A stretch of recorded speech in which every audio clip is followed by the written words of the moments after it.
doubleheader. First, we head to Calgary, where Vernon Adams Jr. makes his highly anticipated debut as the Stampeders welcome both Levi Mitchell to town. And fans, coaches, and players continuing to show love for Milt and his family. Great stuff, Tim White.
The playoffs for the first time since 2004. Stamps fans and teammates hope he can turn things around. Dominique Grimes saying he's big play VA. He'll get us back, but a former Stamp hoping to ruin the debut. Bo Levi Mitchell with a chance to not only spoil the party, but also pick up his 100th win.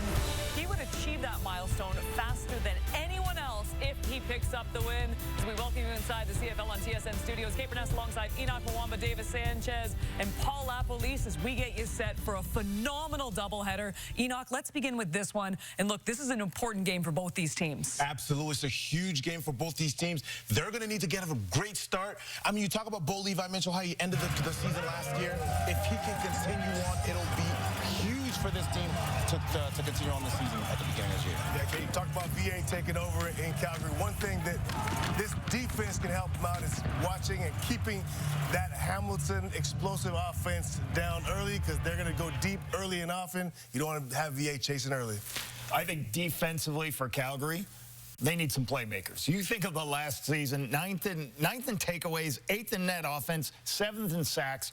They were not very good defensively. Fuller in, Arimolade comes in, Damon Webb comes in. Now, I don't know any of these other names, guys. And that might be a good thing, right? They've kind of rebuilt this whole defense. They need to start taking the football away. They need to create some plays on defense to help Vernon in the offense. I love this. Lapo speaking for 40 seconds. You can tell who slept on this panel. And who has right now. Yeah, we're really looking forward to the game. Lapo's got a playbook ready to go right now. And you know what? Congratulations to the Calgary Stampeders. They're celebrating 80 years of Stamps football. And we're not going on the road anymore this season because we blew the entire budget on this beautiful looking cake. Look at this. Do we have to eat it too, though? I think our producer Troy baked it when he got home from Montreal. I'm kidding. We'll be on the road lots. No, this is entirely for you, Enoch. Here you go. Me? No, share it. Thanks, share it Troy. with the entire team. Kickoff.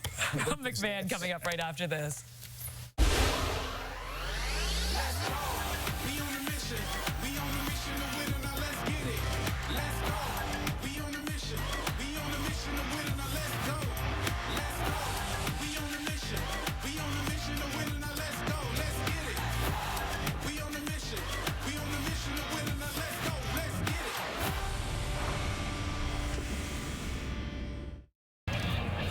Thank you, Kate, and welcome Coast to Coast on CTV and TSN as smoke swirls in the Calgary foothills. The clarity these two playoff star franchises are searching for could lay in their big-name offseason acquisitions. As we welcome you to McMahon Stadium, Marshall Ferguson, Dwayne Ford, Tom Gazzola down at field level for us here throughout the evening. The biggest acquisition of them all, arguably, going into week one here, of course, Dwayne, is Vernon Adams Jr.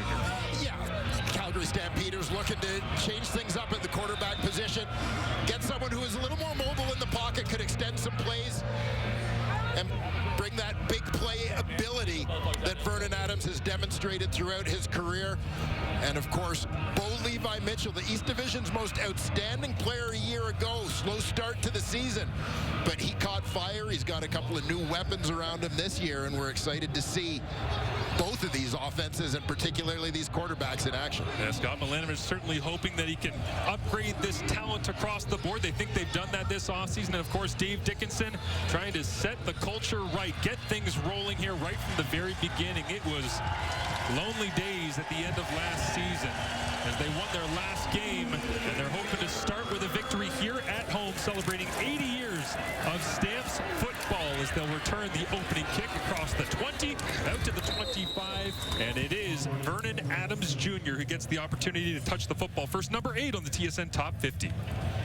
And Vernon Adams, you think back to the start of 2024, terrific opening to the season for Vernon Adams Jr. in BC. Eventually lost that starting job when Nathan Rourke came back. This is the reason he was available to the Calgary Stampeders. An early off-season trade finds him in red and white. Despite Damien Alford being out, the #1 overall pick in the 2025 CFL draft, plenty of catch radius all around VA as he looks to throw on first down immediately. Rips this one out. Who else? Reggie Beggleton. And the Beggle Man is back in business here as he extends his catch streak. Came in with 70 straight going into this game. Well, good protection here for Vernon Adams Jr. to start the game. Plenty of time. He's able to step up, deliver a strike to Reggie Beggleton. Mr. Consistency out in the flat. A good sign for the Calgary Stampeders if these two teammates for the first time in their careers can find a little bit of chemistry. First down on first down. Now VA goes to the running game, and it's Dietrich Mills cutting it back out to the 42-yard line. And stacked up there as Tywin Garbutt steps in and makes the stop after a gain of 3. And keep an eye coming left to right on your screen. Number 15, Dominique Grimes. Perennial 1,000-yard receiver here in the Canadian Football League, but doing a little bit of dirty work in the run game. Getting involved with the cut block on the defensive end on the backside. Casey Sales up to his old tricks in the backfield too, making a cutback lane force that time for Dietrich Mills as he gets it going early in week 1 here. These teams played in week 1 last season as well, right here at McMahon as Vernon looks downfield, tries to step out of the pocket, looks downfield, wide open at the Hamilton 50, now 45, and rolling his way inside the 40. It's the first catch of the season for Clark Barnes. There's Vernon Adams demonstrating a little bit of that mobility that we talked about off the top. Defensive lineman at his feet, he's able to maneuver around in that pocket and find an outlet in Clark Barnes, University of Guelph product on the sideline.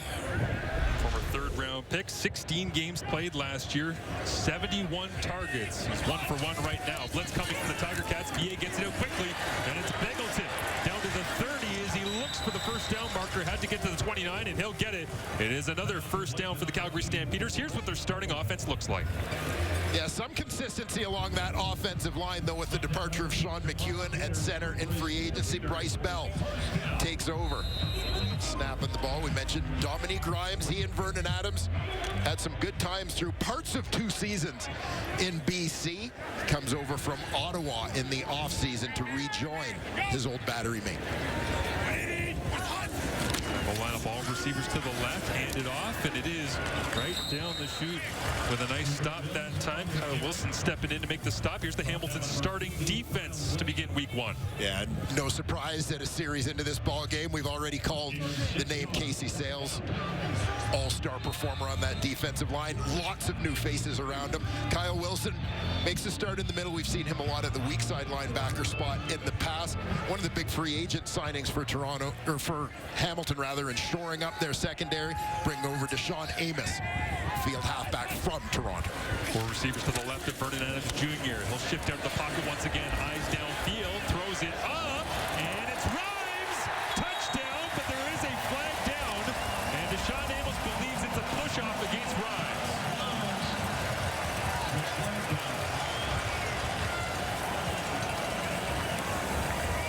Offensive pass interference. Calgary, number 15. 10-yard penalty. We'll repeat second down. Well, you know VA is going to give him a chance, every chance he possibly can, Dwayne. Yeah, no question. Dominique Grimes, big target. We've seen him in these situations so often. A little bit of a height advantage on the defender. Battle happening down there. I'm not sure how much he really threw Deshaun Amos aside, but well, ask contact there, yeah. I think a lot of that, quite honestly, I felt was Amos's momentum running towards the sideline, and Rhymes playing Matador there a little bit, sidesteps him, but the officials see enough contact to negate the touchdown. Seventh play of the drive here for the Calgary Stampeders. Bit of an awkward, clunky play there, but it does go against the Calgary Stampeders. So Vernon back to work, finds Reggie Beggleton inside the 20 and drives the feed all the way down to the 13-yard line. His third catch already in the opening drive of the ball game. And as you see the cluster receivers coming out, Beggleton, number 84, the trailer. Philpott clears for him. Beggleton sits it down for a quick hitter, and such a good sign for this Calgary offense. You consider a guy like Reggie Beggleton has been here forever, but all new at the quarterback position. You add a couple new receivers, notably Dominique Rhymes, to the mix. You're not sure how the chemistry is going to be. FT'd out, go with a quick screen here. Clark Barnes trying to get to the outside, run away from the defensive line, rolls his way down inside the 5.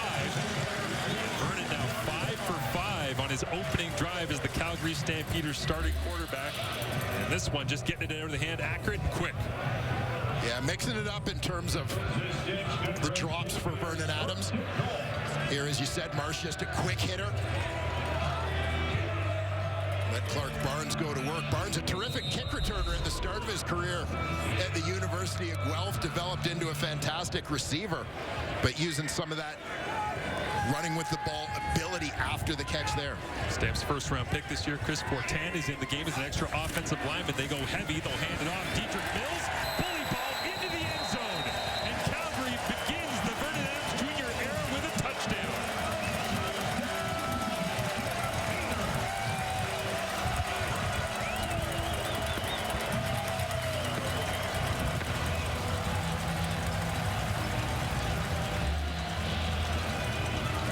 Tremendous start here for the Calgary Stampeders offense. Looking potent, slinging the ball around the field and getting it done on the ground with Dietrich Mills to finish it off. That looked almost exactly like when Vernon was out on the field 5 hours before kickoff, just walking his way all the way down the field, mimicking where he was going to go with the football, having all the right answers, and even had to overcome the offensive pass interference. So 9 plays, 85 yards in a little over 5 minutes with a swirling wind here at McMahon Stadium. The extra point is good from the ageless one, Rene Paredes, but Dietrich Mills. A little bit of thunder and lightning with the quick feed of Vernon Adams Jr. Oh, all thunder into the end zone here in a quick 7-0 lead for the Calgary Stampeders.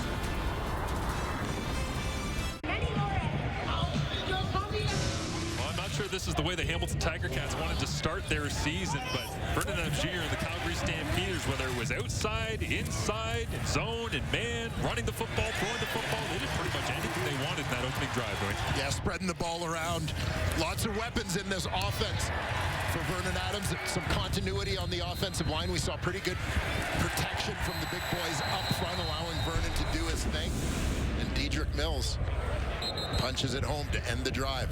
6 different players for the Hamilton Tiger Cats had defensive tackles on that drive. The only one that had more than one is Brendan Dozier. So he's a former Calgary Stampeder as the ball rolls off the tee here. Rene Paredes, rather blustery afternoon in Calgary is they'll try to send it away, but now they'll have to send in somebody to hold this for Rene. You were so hyped up for that kickoff. I couldn't wait. Yeah. I mean, it felt like Paredes was really trying to rush that thing just so he could get back up onto the tee and hammer it. I honestly think this is one of the most athletic things that exists in professional football. You've mentioned this holding the kick and then having to chase it. Get going. As Hamilton gets their first touch of 2025 here in Week 1 action in the CFL. Into the outside, it is Wooden. And he'll get dragged down. Isaiah Wooden on a nice return across the 35-yard line, and out comes what is now the 14-year veteran looking for win number 100 here this evening, Bo Levi Mitchell. And in such familiar surroundings to be here at McMahon Stadium on opening day. Did it last season as a member of the Tiger Cats as well, and obviously for a number of years as a Stampeder.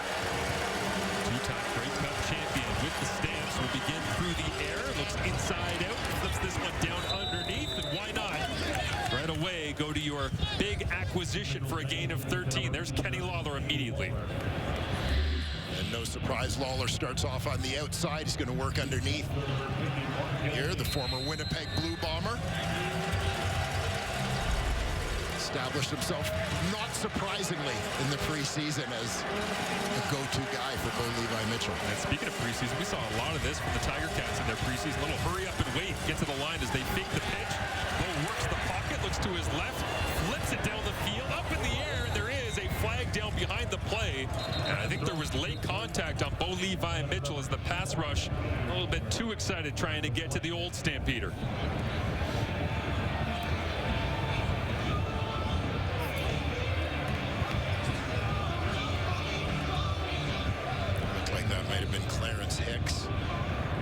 Roughing the passer, Calgary, number 12. 15-yard penalty, automatic first down. So Hicks has the call going against him as our referee Justin McInnes makes the call. You see Hicks coming from that left defensive end position as Mitchell starts to slide out of the pocket. He closes and just wanted to let him know he was there, but with a little bit too much gusto. Bo did say in the preseason he liked having to go through a little bit of adversity, get in, make some throws, miss some throws, get a couple of hits. Well, here's the regular season. Now it's for real. They'll go speed sweep around the edge. And Keandre Smith, what a great play, trying to make up for it immediately is Hicks. How about that redemption? Hicks reading the play and bursting through the line. Just shot through his gap to bring down Keandre Smith in the backfield. Sends Hamilton back 5 yards, 2nd and 15 now. Lone receiver to the right of Bo for now is Kenny Lawler. They talked about doing these 4x1 sets, the gravitational pull of Kenny Lawler. What mismatches can they create? Bo will look to the field, flips it over the top. Brendan O'Leary Orange makes the grab, gets a decent chunk back, but it'll set them up with what looks like 3rd and about 3. And the field goal unit comes off the sideline with Mark Leggio. And interesting in that 4x1 set, as you mentioned, giving the single receiver the wide side of the field. All sorts of room to work, but checking it back down. O'Leary Orange. His 2nd year with the Ticats, originally a Winnipeg Blue Bomber draftee. As was kicker Mark Leggio. Mark Leggio, 89.6% last year, number 2 all-time in Hamilton franchise history, behind only Seth Small, who was 90% in 2022. And Leggio begins the year on point, so 33-4-3. Vernon Adams Jr. gets his 2nd touch of the rock when he returns to the field in just a moment. What a journey it's been to get here to Calgary. Might be the perfect situation for him. We'll see how he does when we return to Calgary.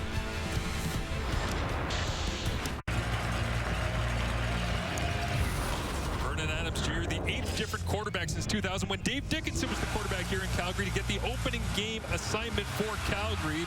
And he has been here, there, and everywhere. 5 different teams now in his CFL journey, but last year with BC is what made him so attractive via trade this offseason. Yeah, and I would say not just statistically what Adams did is there's a handoff again to Dedrick Mills getting that running game going.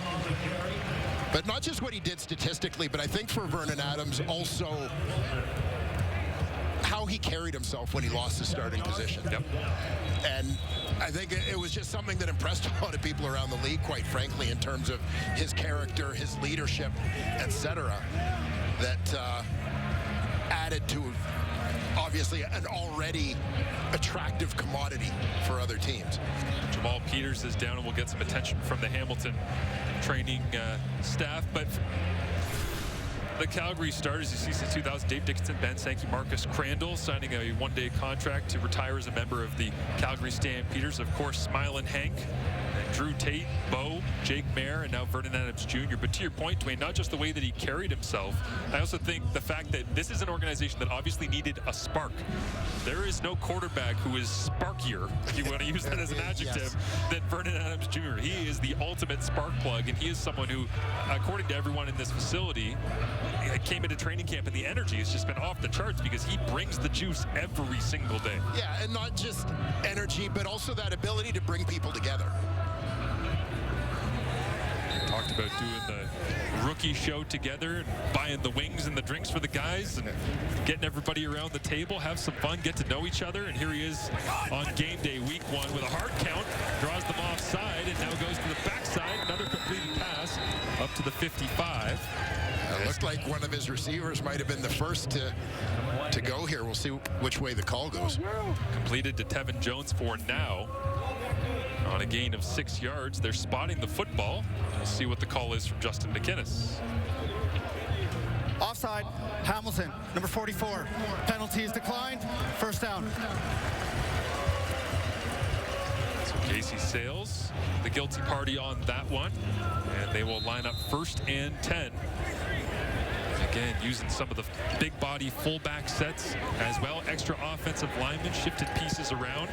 They tease you with the running game, but VA has the ability to sling it outside like this anytime as he goes back to Tevin Jones. A little bit more love there to the man filling in for Malik Henry, who's still out with the injury. You'll see another cluster look. Tevin Jones, the man in behind, number 4, big target. Get Rhymes and Barnes leading the way for him. Love the bounce back that Tevin Jones had last season. Had signed with Montreal after kind of a breakout year in Saskatchewan, or at least a breakout half year in Saskatchewan in 23. Quiet second half, signs with Montreal, released in camp, but found his way in Edmonton. Pressure on here. VA has to get it out quickly, and popped is Jalen Philpott. Contact made from behind. Jonathan Moxie right there, but Philpott hangs on to it for another Calgary first down. They'll move the sticks. Jalen Philpott working out of the slot. This time into the boundary. Often he and Barnes to the field side.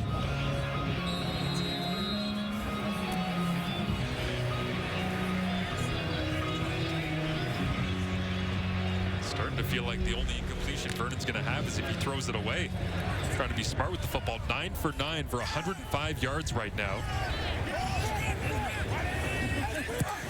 Buck Barnes motion behind the line of scrimmage, and the run blitz was on that time. VA staring that one down, going, maybe I should have pulled that and gotten to the edge. But man, Hamilton was all over it. Taiwan Garbett from the left side of your screen just slices down inside. Make that play in the backfield. The former Winnipeg Blue Bomber, one of many who found his way to Hamilton in free agency.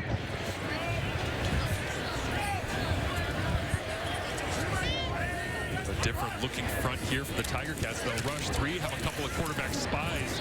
Now trying to give chase and get after. VA is one of those spies. And Vernon, Ella runs him, and then Superman's towards the first down marker. Looks like he came up a little bit shy. But the entertainment value full for the fans at McMahon. Yeah, I was going to say, do they award style yardage for the big finish here? A little high step by Adams, recognizing he's trying to keep his momentum going forward. Nice effort there from the veteran quarterback, but he'll be just short. It is one of the first times that we've seen a true spy being used on VA so far in this game. So comes up short. Rene Paredes comes out. It's 14 points, now down to 11, maybe 10 after this, in order to reach 2,300 in his illustrious careers. For the 11th time, he's been elected by his teammates as the special teams captain of the Calgary Stampeders. Paredes up and through. And hang another one on the board for number 30. As Bo Levi Mitchell and the Hamilton Tiger Cats, hoping to be the most explosive offense right out of the start of the season, will get another opportunity when we return after this.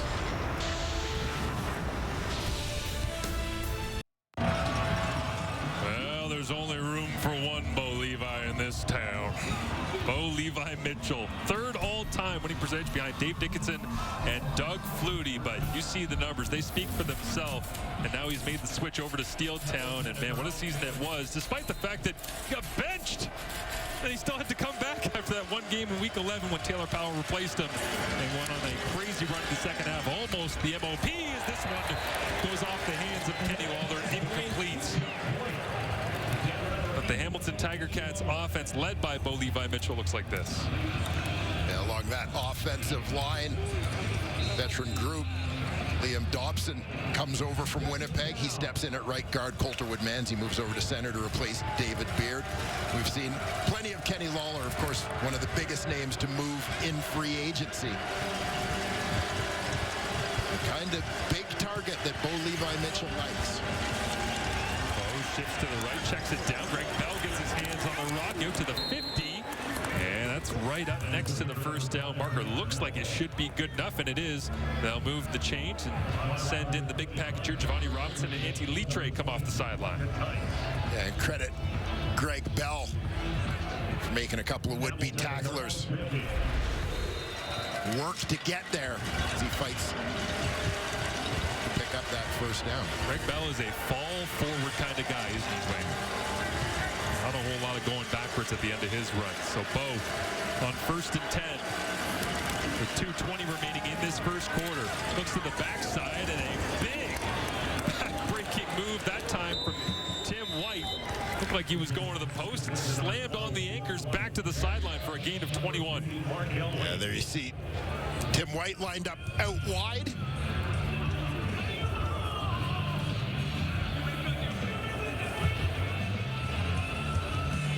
Breaker there from number 12. Adrian Green getting the start over Ben LaBrosse at field corner here for the Calgary Stampeders tonight. The Toronto native first 3 seasons with BC, and Green gets his hands on Tim White at the end. Now a double move. Keandre Smith as Bo lays it up on the sideline, and again Green right there on coverage as the Calgary defense with Green in the lineup looks like this. Yeah, up front. Again, so many names moving in the CFL offseason, but significant trade brings Flo Orimolade back to town. Derek Moncrief, the veteran, comes in to take over that Sam or nickel linebacker spot. And Damon Webb, 5 interceptions with Ottawa last season. Played halfback for them. He's going to start the season at safety here in Calgary. Relatively inexperienced group, so they'll be leaning on Webb a lot on the back end. A lot of movement across the league. I'm not sure there's any unit that has more movement than this Calgary defense as Bo stares it down, now rips it out to the sideline. And it is Greg Bell just hanging out, waiting for his opportunity there, and Bo finds him. So close to a gain of 10. Should be close enough that they'll think about short yardage here, but nice work in the pocket by Mitchell. And you see them getting Bell out of the backfield, hoping to get a matchup situation on a linebacker. Jacob Roberts, will linebacker, weak side linebacker, doing a nice job making that tackle in space against a shifty runner. Antti Litre is in as the short yardage quarterback. He'll drive the legs forward. As the fullback at the controls of the Hamilton short yardage offense gets that with ease. And made himself somewhat indispensable in that role last year. Now he'll line up as a tight end. Mr. Versatility in this Cats offense. Go double tights here. Kenny Lawler, the lone man to the top of your screen. Keandre Smith and Tim White at the bottom.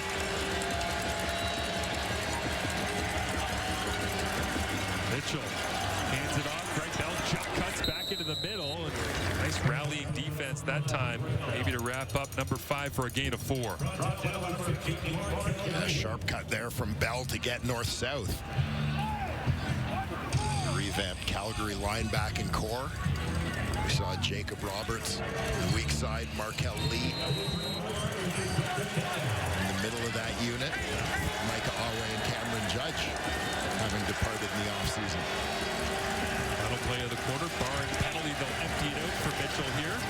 He looks over the middle.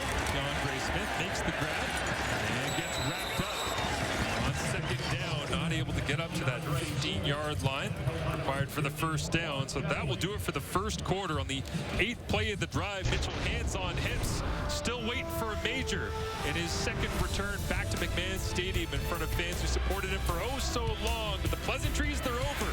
Mitchell comes in just wanting to get a win. But you know Vernon Adams Jr. has something to say about that.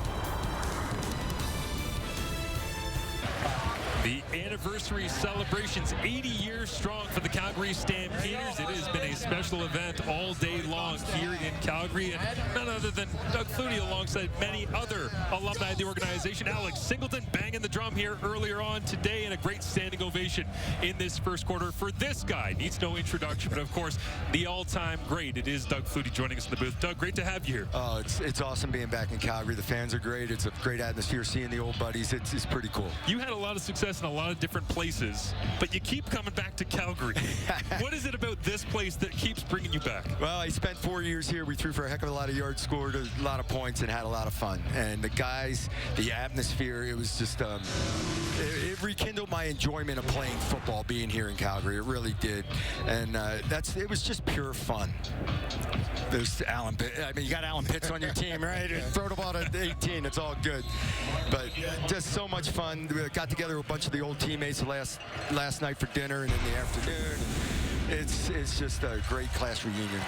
Lucky to have Doug hang out with us here for a couple of minutes as we get a chance to watch Hamilton knock some more points on the board as Bo Levi Mitchell leads the drive down the field. And that one's good from 25 yards out. But Dwayne, I know you had a chance to speak with Doug as well last night, catch up a little bit. You both share, of course, being a part of the Calgary Stampeders organization here on the 80th birthday celebration.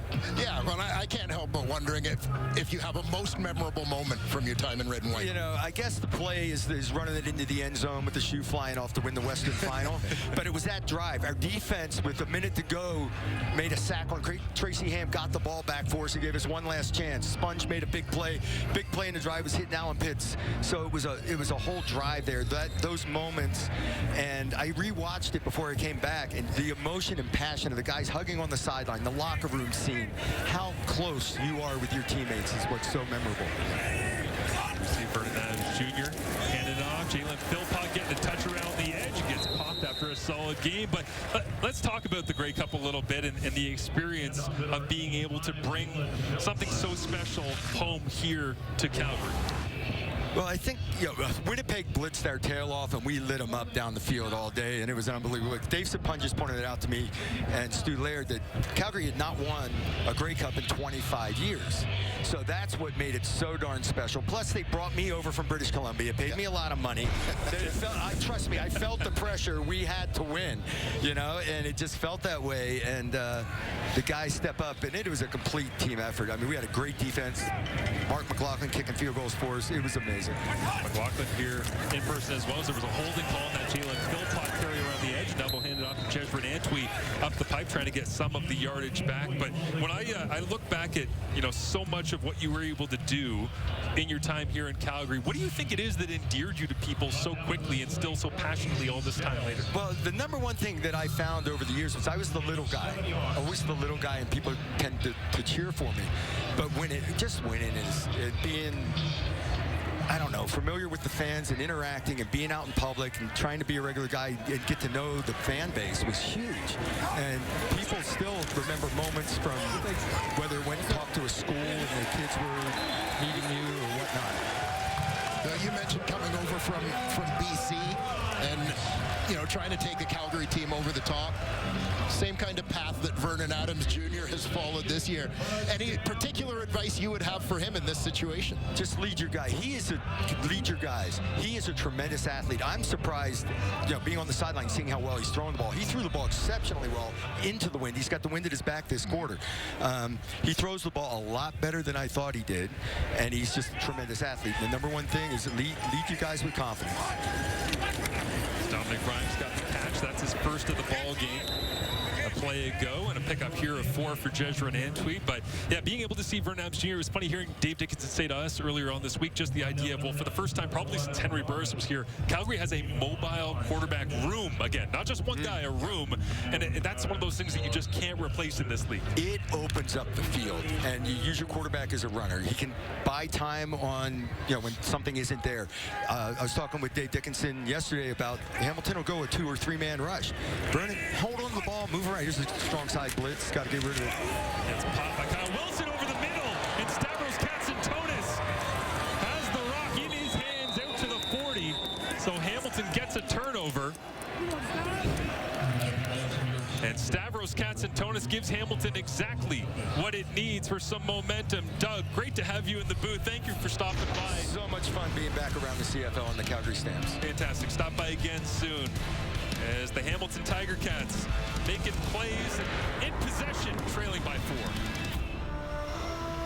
A big pick there for Stavros Katsantonis. Love you, Mom. Number 1 on the season. You heard Doug Flutie call it. Blitz coming off the strong side. Doug saw it. Vernon Adams saw it. He knows he's got to get the ball out quickly. He's anticipating an adjustment from his receiver to take the middle there. Ball is thrown a little short. Katsantonis able to step in front of it, and the Bakersfield Bandit has his first of 2025. He's got a habit of finding the rock, and once again, able to sniff it out with the pressure. Brent Monson dialing it up that time, trying to get after Vernon Adams Jr., forced the error, and Hamilton takes advantage. Now the question becomes, can they get this explosive offense going that's been highly touted throughout the offseason, preseason? Yeah, still finding their way together. You know, maybe you would have anticipated Hamilton adding Lawler, but other than that, a lot of pieces still in place from last season. 4-man rush here. Mitchell steps up underneath. Brendan O'Leary-Orange has been a bit of a security blanket early on for Bo, but on 2nd and 10, that'll be a gain of 6, maybe 7. And that will send out the punting unit, so they can't take advantage, but they'll try to flip field position, even though it's into the wind, which was really difficult in warm-up for the punters. Always a challenge. Certainly both for kickers and quarterbacks dealing with that situation, but both QBs have thrown the ball well thus far. And Constantino dribbles this one down into that headwind that I spoke about, and now the return trying to get inside as Aaron Brooks wrapped up and thrown down after a 39-yard punt. Mac Benatine down the field making the special teams tackle as Vernon Adams Jr. tries to bounce back from his first incompletion of the ball game. It was an interception. He'll try to make it right when we return.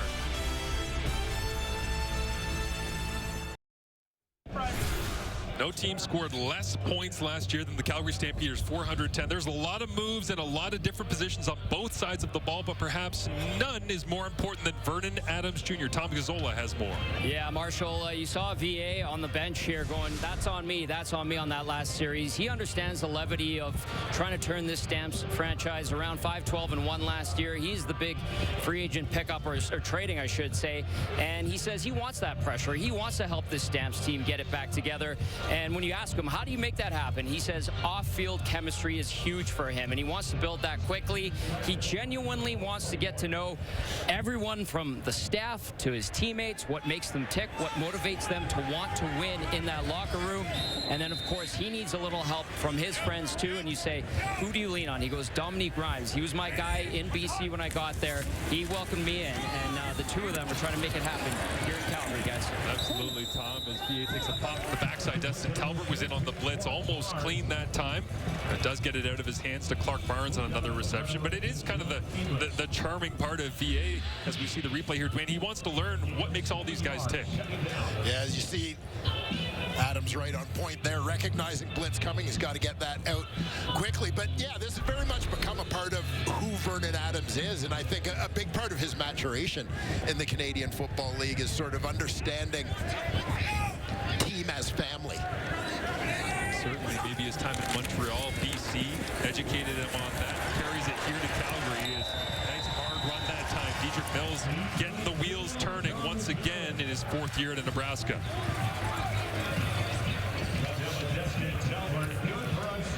Vernon Adams having a terrific day thus far, interception aside, throwing the football, but Dietrich Mills having a nice start to 2025 as well. There's a lot of these heavy sets for the Calgary Stampeders. Chris Fortan again, the 1st-round pick out of UConn. came off the field after that last snap, but they still go heavy, look inside, and try to force the issue with the interior of that Hamilton defensive line.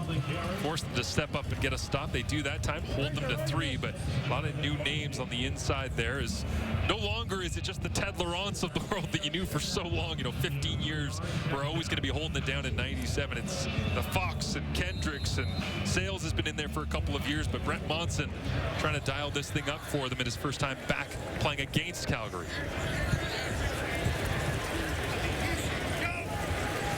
Hamilton shows pressure this time, and again they'll send the blitz off the edge. VA throws right into it. Jalen Philpott right there, and looks like he couldn't hang on to it, so punting unit comes out. Monson's super aggressive here in the second quarter. Yeah, trying to mix things up, change up that tempo. But Adams doing a nice job in terms of recognition. Execution a little bit off on that play as he comes up a little short on the throw. Philpott unable to haul that one in down close to the turf. Isaiah Wood back to return. The Tiger Cats here is this one with the help of the wind. Oh, get out the pitching wedge that time. A 68-yard punt for Fraser Muzzin. The first overall pick in the global draft this year out of Brisbane, Australia. Dribbles it down the sideline as the Calgary Stampeders trying to hold on to home turf, something they struggled to do so much of last year, but off to a good start, up by 4. Well, we don't get many blockbuster offseason trades in the Canadian Football League, but the Stampeders were in on just about all of them, it seemed like, this year, is trading for Falana Rimolade to get him back for Cam Judge, who went to the Toronto Argonauts where Flo was, back to where it all began for N number 90. Yeah, and it was interesting to hear Dave Dickinson talk about the reacquisition of Rimolade. As he said, this was a guy we never wanted to lose. We never wanted to see him leave, but got an outstanding contract offer from Toronto that they just weren't in a position to match at that time. But this is one of the elite pass rushers in the Canadian Football League.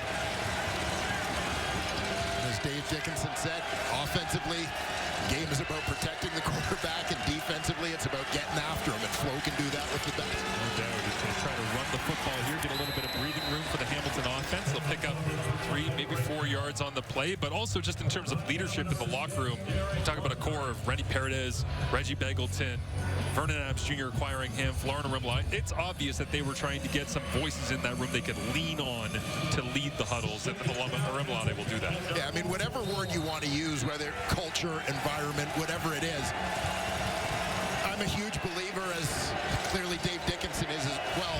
It's important. Yeah. In terms of having success. Derek Moncrief, on and on the list goes of names they brought in to try and upgrade that part of this team. Is underneath they go to Tim White, and he skirts his way out. What looks like about the 12-yard line there. And they will move the chains, so Bo flipping it underneath, and Tim White getting the job done. Yeah, it's been interesting through training camp, through the offseason, to hear the talk about this Hamilton team, Hamilton offense. And everyone talks about the combination of Kenny Lawler and Tim White in the passing game. Like, Keandre Smith and Shamar Bridges were 900-yard guys a year ago as well. Like everybody had 900-plus yards just because of how many yards Bo Levi was thrown for last year. Just a wild season, especially in the second half. Is this one up for grabs? And Lawler, somehow in between 3 different red uniforms, linebackers and DBs all included, came down with that one. Yeah, tremendous contested catch guy. All part of the total package that Kenny Lawler is as a receiver. Going up and getting that one in traffic. Interesting to hear Scott Milanovic say the last 2 weeks, Bo's been really good, putting the ball where it needs to be. The first week, he just kind of put the ball places it probably shouldn't go because he wasn't getting hit. So he settled into the actual training camp mode. Seems like he's ready for live reps here today. They'll flip it out. Right side screen. Adrian Green pushing Tim White out of bounds. As up around the 30-yard line, they'll spot it back at the 29, but third catch for Tim White, who has now crossed 300 in his career. Yeah, Kenny Lawler, the lead blocker on this one. You're going to see Adrian Green, the corner. out to that side, does a nice job shedding the block. Fighting to make a play. Wrestling Tim White out of bounds. Second down and 6. Four-man rush. Bo checks it underneath. Can Greg Bell make magic? No, can't go anywhere. Great defense that time from the Stampeders. They forced the issue, and Mitchell taking a look around to see where he could have gone with the football to try and pick it up, but he'll have to head to the sideline again. And decent protection from that Hamilton offensive line, but good coverage on the back end for the Stampeders. Forces the check down. The limited gain there. Not many people are going to get away from Damon Webb when they catch the football flat-footed. He's coming downhill from free safety, but under control. Great tackler in open spaces. We saw a boundary halfback for the Ottawa Redblacks last couple of seasons as Nick Constantino sends this one high away into the drifting wind. Will be caught. Brooks carries it out to the 47-yard line. 4-point advantage for the Calgary Stampeders here. That great opening drive to get the ball game going. Bo Levi Mitchell and the Tiger Cats, a lot of checkdowns, a lot of underneath throws. Unable to find that explosive offense that was vaunted going into this one, but still plenty of time to get it rolling with 5.5 minutes remaining in this first half. As Vernon with the wind at his back, as Doug Flutie accurately described, will hand it off. And Diedrich Mills breaks across midfield, runs through a tackler, and finally Stavros Katsantonis gets just enough to bring him down. But it's a gain of 24 yards for Diedrich Mills. And I've been impressed by the Stampeders' ability to get it done in different ways here. Offensively, it was Vernon Adams rolling with the passing game early on, but here in the second quarter, interestingly enough, with the wind, feeding the rock to Diedrich Mills, and Mills making the Hamilton defense pay. Body on a body inside there. The Canadians, Zach Williams, Bryce Bell, Christian Kanu, they all got their spot. Now Jedrin Antwi gets his taste. He stiff arms, runs through a tackler. Got a chance to see Jedrin before the game. I said, hey, you been lifting or something? I mean, I get all these guys work hard in the offseason, but man, he's just absolute specimen. The former Calgary Dano 2019 Vanier Cup champion, 2023 Grey Cup champ with the Montreal Alouettes, and finding his way home. Yeah, traded late last season by Montreal to BC, finished up the season with the Lions before coming back to Calgary as a free agent. This is where he went to high school and played his college ball. Excited to play his pro ball here as well as Hamilton sends the blitz. VA gets his arm hit. It's up for grabs, and it's intercepted. Picked off by the Tiger Cats. Jonathan Moxey cuts across the 40 and finally rolls down at the 45. So 2 first-half interceptions for Vernon Adams Jr. And a late flag comes out along the sideline as well.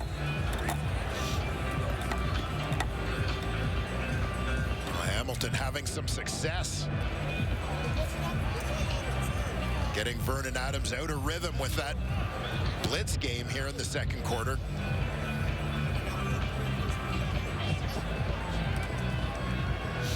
See Jonathan Moxey back at his natural position, playing the field corner spot this year. He spent a lot of last year in the nickel linebacker position.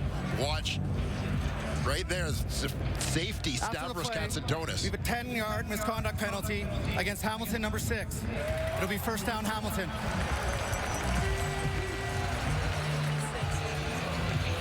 Perhaps a lack of recognition or failure to communicate on that Calgary offensive line with Katsantonis coming on the interior. You want to squeeze, you want to block the inside gaps, block the shortest line to the quarterback. If you got to leave somebody free when you're outnumbered, you leave the widest guys.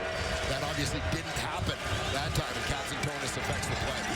Levi Mitchell, backside screen here to Greg Bell. Brandon Redford trying to get a body into space. What a great tackle that time in a ton of space. As Sheldon Arnold came up and made the play, as Bo Levi Mitchell moving up into 11th all-time in the CFL's passing yardage ranks. And next up is Tracy Ham, but what a legend, he just passed Tom Clements. Yeah, a great bunch of names on that list. Bo certainly among them. A couple MOP awards in his career, a couple Grey Cups. It was interesting to hear him say this offseason. He started doing the calculations a couple years ago. How can I get to the very top? And then he said, I don't think I'm getting there. So it's time to focus on other things. He wants to win a Grey Cup here with the Hamilton Tiger Cats. Is underneath. Keandre Smith makes the grab. It goes for another first down. And Hamilton trying to get this offense rolling as Mitchell gets them to the line quickly. I like that play from Keandre Smith. Now becoming a young veteran in this league. Working back to the football, working back into open space to make himself available to his quarterback. We have hit the 3-minute warning, so the Hamilton Tiger Cats will have a chance to take their first lead of the ball game when we return in possession of the football with a fresh set of downs. Coming up at half, we're going to break down VA's great start, which has now gone downhill a little bit. We'll break down the All-Canadian QB matchup. And by the way, with everyone changing their names, is it McMahon Stadium or McMahon Stadium? We know? We know this? I don't know.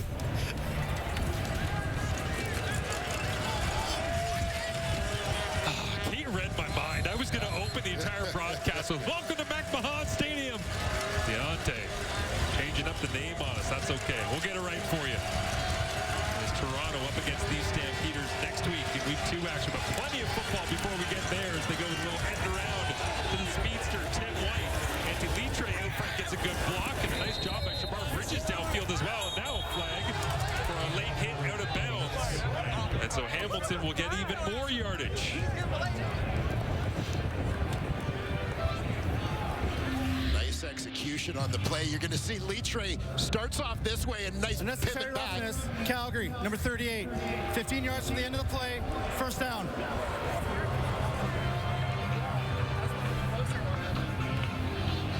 Litre doing a nice job getting out in front. As the Ticats manage to get the edge here. Finding different ways to put the ball in the hands of Tim White. There you see that late contact. 14 on the little flip to Tim White, 15 on the penalty, 29 yards gained on that play. 2:39 remaining in this first half. Hamilton flips the formation. Lawler to the bottom of your screen.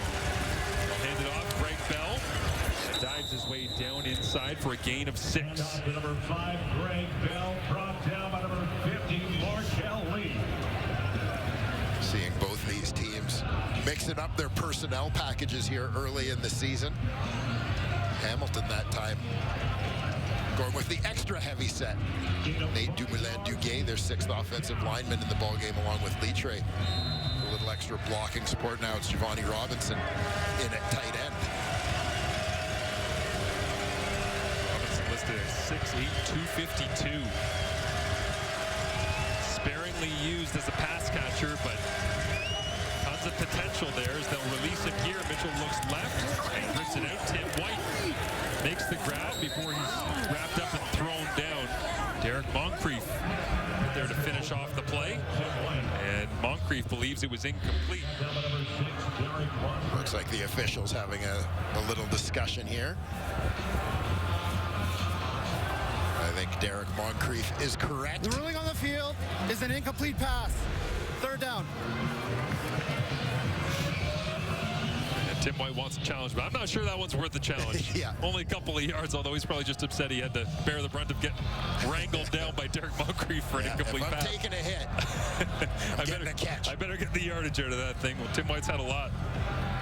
More than 1,100 yards in each of the last 3 years. The only other player in Hamilton history to have 4 straight, if Tim can do it this year again, is Darren Flutie, 98 to 2001. Yeah, the Flutie brothers weren't bad at football. Had the chance to play with both of them in my career. Yeah, Scott Milanovic eyes this one down. Conversation there on the Hamilton Tiger Cats sideline. And the field goal unit comes off once again, so unless they decide to do some tricky business here with 2:12 remaining. It looks like Hamilton will not hold a lead on the road at McMahon at any point in this first half unless they get the football back. Mark Leggio a little bit busier, I'm sure, than Scott Milanovich wanted to get things going in week number 1. Sent this one away from 37 yards. Hacks it high into what is now a howling wind at that end of the stadium. And it is good, so a 1-point Stamps advantage. So both teams definitely showing some ability to move the ball at times, which we had anticipated when you look at the offensive personnel for both of these teams. Give that young Calgary defense a lot of credit, though. They've bent but have yet to break. Vernon Adams Jr. here in the season opener for the Stampeders. 3rd time in 4 years he's played in the Calgary season opener. 2022 with Montreal, 30-27 over Bo Levi Mitchell. And the Calgary Stampeders, 2023 with BC, 25-15 over Jake Mayer. So this guy knows a thing or two about Calgary Stampeders season openers. This is just the first time that he's playing at home. The season opener for the Red-White. As he looks to take a shot with the wind in his back, down the left sideline.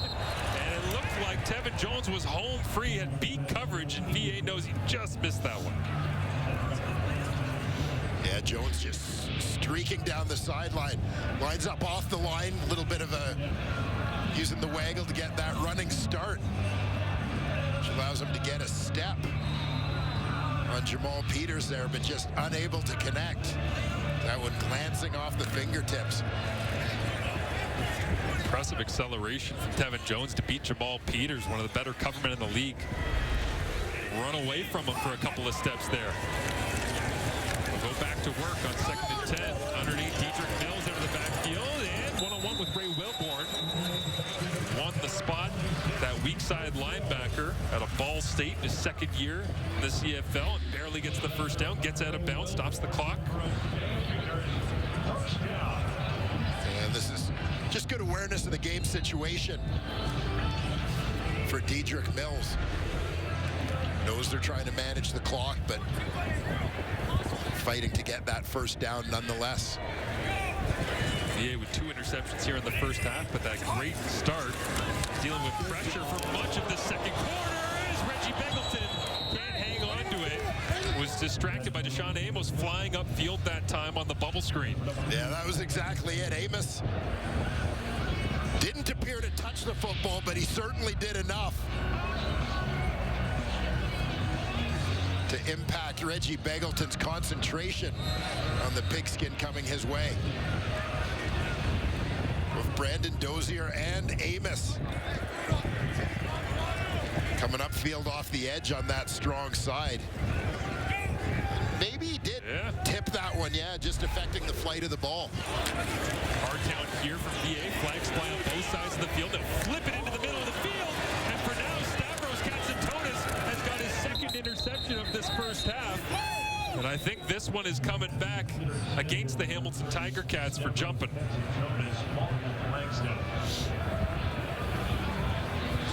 Or is Stavros Katsantonis on pace for a 72 interception season? Offside, Hamilton, number 90. 5-yard penalty, repeat 2nd down.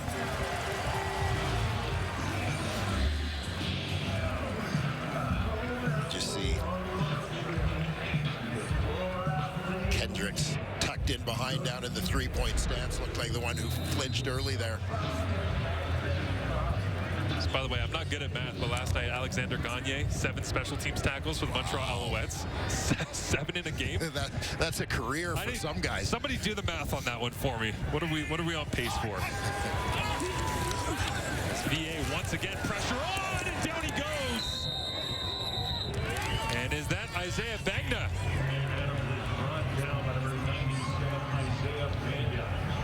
And it is the rookie at a BYU 9th overall pick in this year's draft. Yeah, you're going to see Banya loop inside here. Alberta kid, no doubt. Has some friends and family here watching. Started his college career at Boise State before transferring to BYU. A great moment for him in his first CFL start. As Tim White goes back to return this one, and this time Muzzin unable to pin the Hamilton Tiger Cats down inside their own 5 like he did previously. But there's the Rook. Big smile, as he should have, on the sidelines. And Vernon Adams Jr. frustrated going back to the tablet. Take a look back at the first of his career for Isaiah Banya.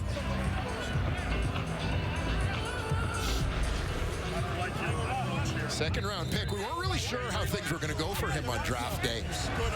After limited participation in the CFL Combine, got nicked up a little bit early on. Levi Mitchell hands it off. Down that rail.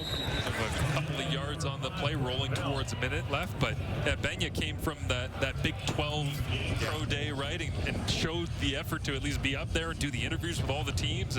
But it was a stacked defensive line class this year in the draft. So there was a lot of different options. He ends up going 9th, and here he is on game day, week 1, getting a sack.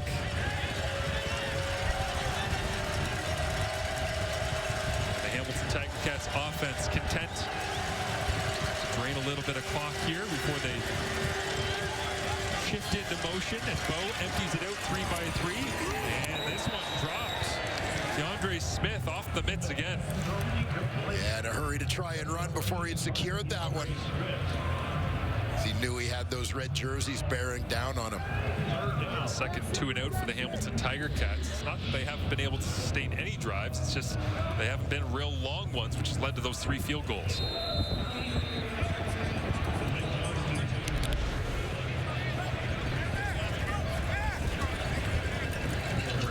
Talks it over on the sideline for the Stampeders. You're just hoping that there's a big gust of wind. We ended the season last year with a big gust of wind in the regular season. Oh, and now Constantino's going to go for a little jog out to his left, and he won't get to the first down marker. And the special teams unit delivers for the Calgary Stampeders. Greg Dickinson coming over from Saskatchewan, joining his brother staff here in Calgary, now in charge of the special teams for the Stamps. And they're all over that one. Gary Johnson Jr., free agency signing for the Ottawa Red Blacks.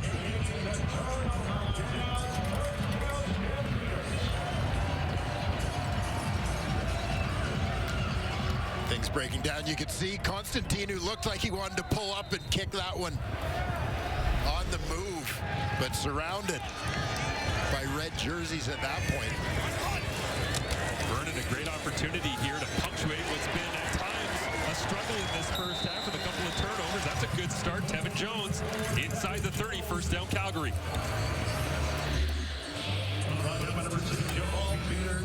Yeah, Tevin Jones. It's that quick slant. Big body boxing out. Good for 17 yards. Now VA looks to his right, comes back left, perfect spiral, gets it out to the hands of Dietrich Mills, who quickly is becoming a very dangerous check down threat because he runs downhill hard, catching it out of the backfield. Yeah, with that play breaking down, Jonathan Moxey from his corner position was able to get a little bit of a jump on Mills to stop him well short of that first down. Didn't let him get up ahead of steam. They whistled it in quickly, so VA had to get to the line. Pressure on. He throws to the blitz. Reggie Beggleton, 10. Cuts back at the 5, and he's stacked up. But the clock will stop as they set the chains here. Up and around the 6-yard line, and VA threatening after another gain of 18. A nice job there. We saw Dietrich Mills' receiver on the previous play. It was Dietrich Mills' blocker who helped enable that play to Beggleton. Handed off inside. Mills turning the legs. Can't get there. Nice job by that Hamilton interior. Looks like a timeout. Yep. Calgary has been called by the Calgary Stampeders. So out comes Chris Fortin and William Longley, the fullback and extra offensive lineman, and Jalen Philpott and Clark Barnes head to the sideline. 11 seconds to go here. Critical play for the Calgary Stampeders with an opportunity to take a 2-score lead into the half. Delmonico, offensive coordinator, offensive line coach, dialing things up in concert alongside Dave Dickinson.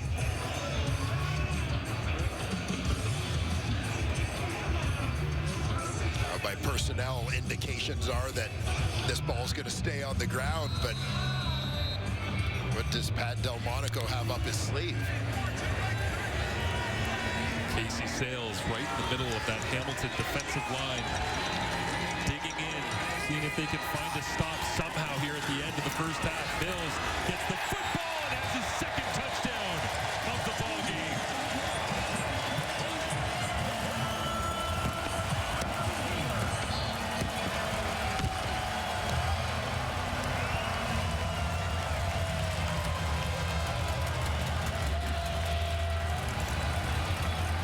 Get behind the left side of this offensive line.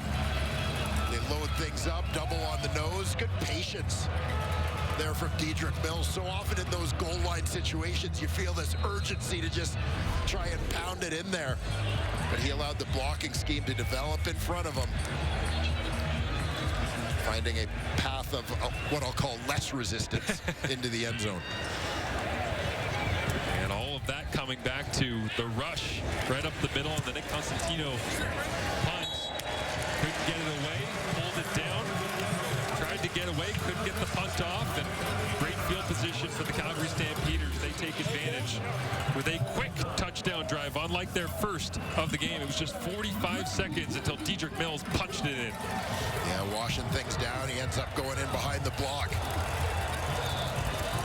of the rookie, Chris Fortin, second of Calgary's 2 first-round picks this year.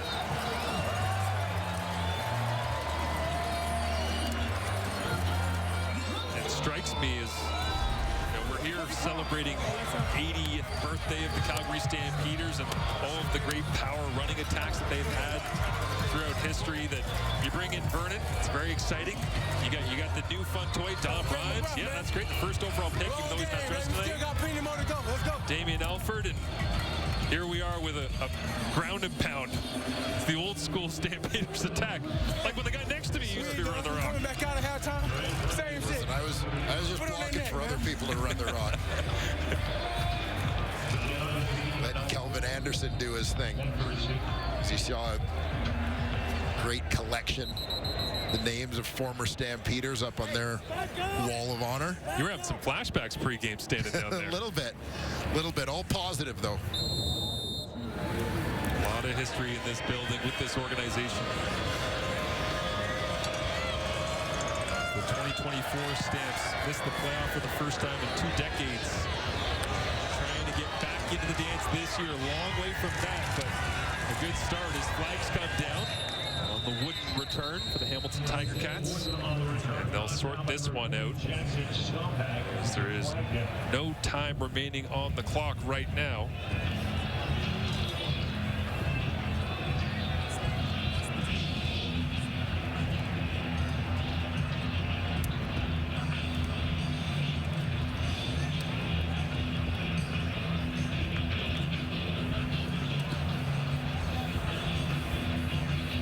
Levi Mitchell wondering whether or not he's going to get another touch of the football or head right down the tunnel.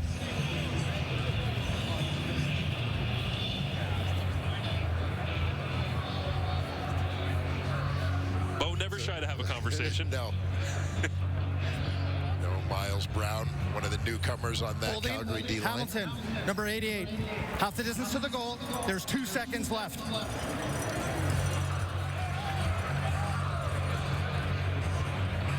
Hamilton backed up. Expect would be conservative here, but Scott Milanovic, you saw him taking the headset off there, obviously frustrated by the way that that sequence unfolded at the end of this first half, and being doubled up right now, but still a ton of potential in this offense that they have yet to unlock. As we see the Mitchell girls there celebrating and supporting Dad in his old stomping grounds. And Bo Levi drains a couple seconds, takes the knee, and these clubs will head to their locker rooms. 18-9 Calgary up over the Hamilton Tiger Cats, powered by Dedrick Mills and the power running game of the Stampeders. Yeah, Calgary started off throwing the football so well, throwing the ball against the wind. But as things bogged down a little bit, had some trouble throwing, Dedrick Mills proved to be a pretty good plan B for the Calgary Stampeders.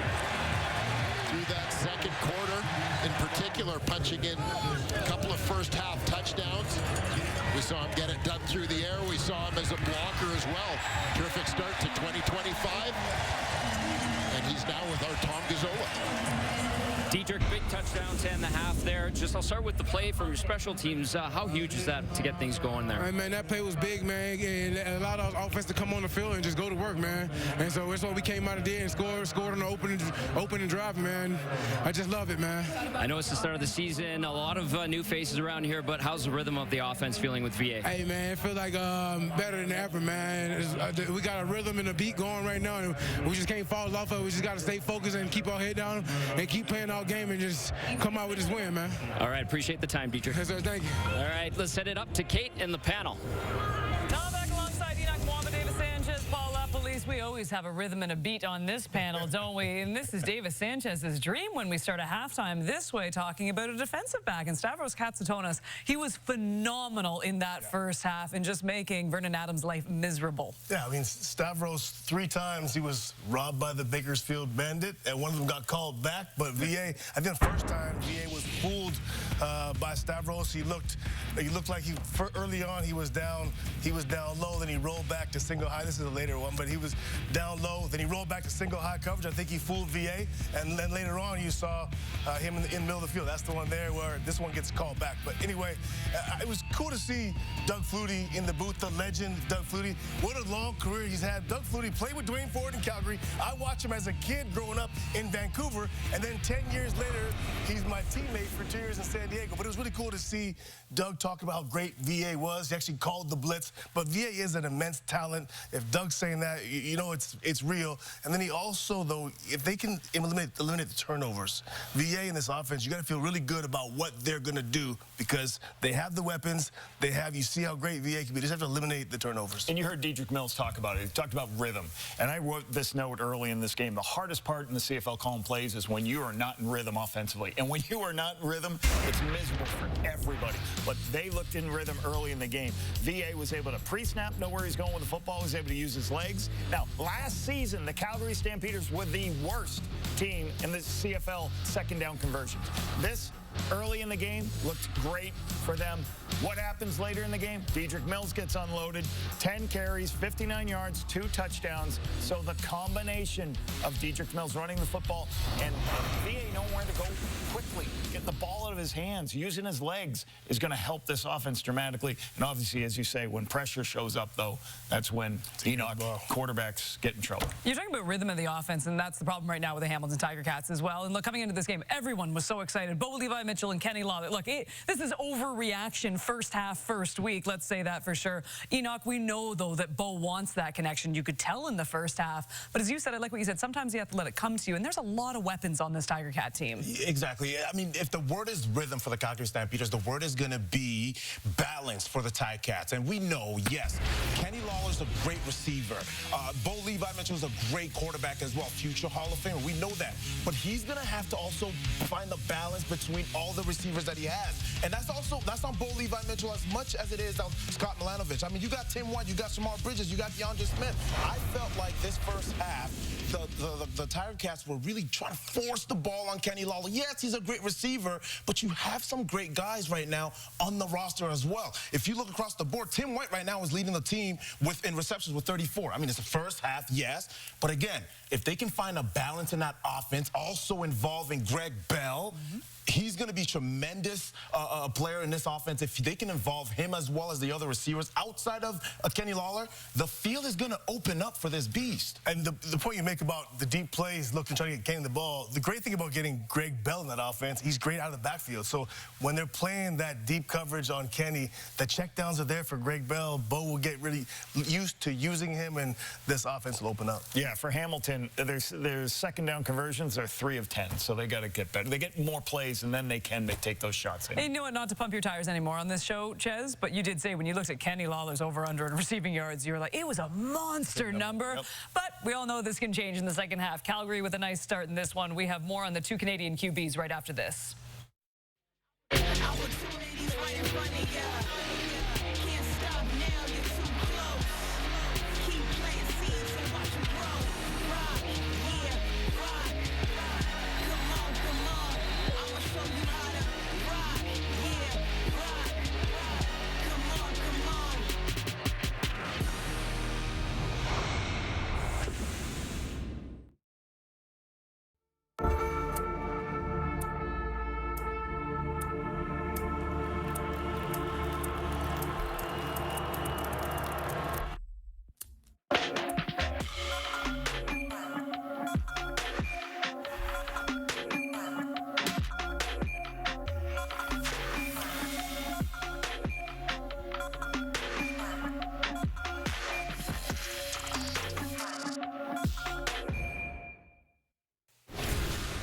Regular season resumes of both Trey Ford and Nathan Rourke. Ford has amassed over 800 rushing yards in his past 2 seasons, averaging 9.3 yards per carry in that time frame. Lions fans hoping that Nathan Rourke will return to his 2022 form, a whole off-season training camp. This time around, plenty of time to build chemistry and learn Buck Pierce's playbook. It is the first time ever in CFL history 2 Canadian QBs square off in week number 1. We could not be more excited for this one. Lapo, when it comes to Trey Ford, they gave him the 3-year extension. It's great when you're a backup quarterback, but now he's the guy, and they need him to be in Edmonton. There's a lot of things I liked watching him last year. I thought he grew in a number of ways. Now, as a coach, when you have people come up and say, I got a quarterback for you, I usually break them into 2 categories. You either have runners who can throw the football or throwers who can run.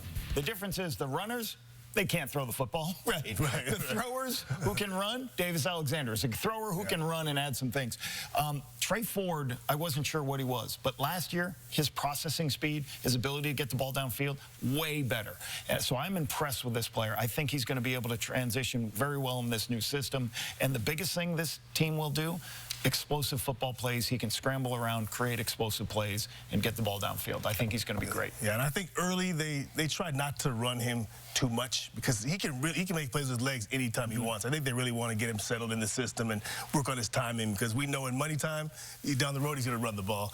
Looking at the other side of Nathan Rourke, a lot of talk, and I'm sure we'll talk about it at halftime of the next game about Nathan and how he's looked, and then after the game, it'll be all about Nathan Rourke. But I'm not as concerned with Nathan. I'm concerned about Broxton, Woodruff, Couture, how do you say that name? And Allen, Schluger, and Allen. I mean, that's who I'm concerned about. Offensive line in BC is really what, if he has time, he'll have success. Schluger, my apologies, my man. The thing about it is, for both of these guys, the stakes are high, right? The stakes are extremely high. They both need a big game to start off this season because they got to win the locker room as well. Beyond just the game that they got to win, they got to buy in. They got to get the buy-in from the locker room. I mean, if BC loses, everyone's going to say, hey, should we have kept VA in our locker room? Was that the right move? And if it doesn't, they don't win also in Edmonton, they're going to be like, is he really our guy? Is he him? Is Trey really him? And so there's going to be a lot going forward with this team going forward. Is there anything better than Overreaction Monday, by the way? I'm thinking one of these 2 teams. One game, we're terrible. One game, we're great. Oh, my goodness. Unbelievable. Don't worry, it's an 81-game season, everyone. Tonight, 10 Eastern, 7 Pacific. I don't know if anyone has heard, but guess who's performing?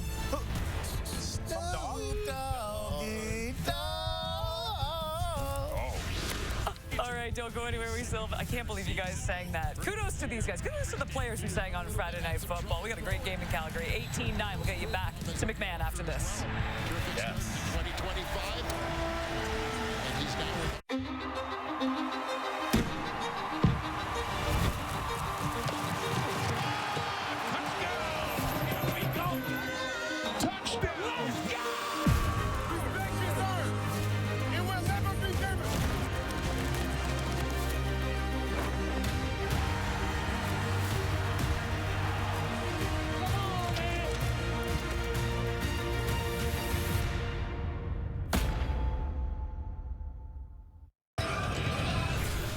Welcome back to Calgary in Week 1 action. The Calgary Stampeders controlling much of the yardage. You see it there, the advantage 252 to 141. Also first downs. Time of possession close. But the Hamilton Tiger Cats trying to crawl their way back into this one. Bo Levi Mitchell is with Tom Gazzola. Bo, it was tight until that last tight first half until that last play. The special teams play allows them to punch it in. How would you describe that first half of ball? Yeah, I mean, first off, I don't put down the special teams. I put down another dropping the ball and not continuing to move the chains there. It's our job to finish that quarter with the ball in our hands. We're more the defense for how they're playing. They're playing great. You know, special teams, I'm sure they had a bit of a mishap there, but that's on us. It's smoky. You're getting some wind gusts here and there. How much does that affect the play in the offensive package? Man, it's football playing the weather. Thanks, Bo. Yeah, appreciate it. All business there from Bo Levi Mitchell as he wants a win badly here at McMahon Stadium, as the Hamilton Tiger Cats will take the football here and the wind at their back, so trying to make the most of it in this third quarter. And certainly flashes from the Hamilton Tiger Cats, but just that inability to finish, moving the ball into scoring range, but a lot of Mark Leggio kicking field goals rather than extra points.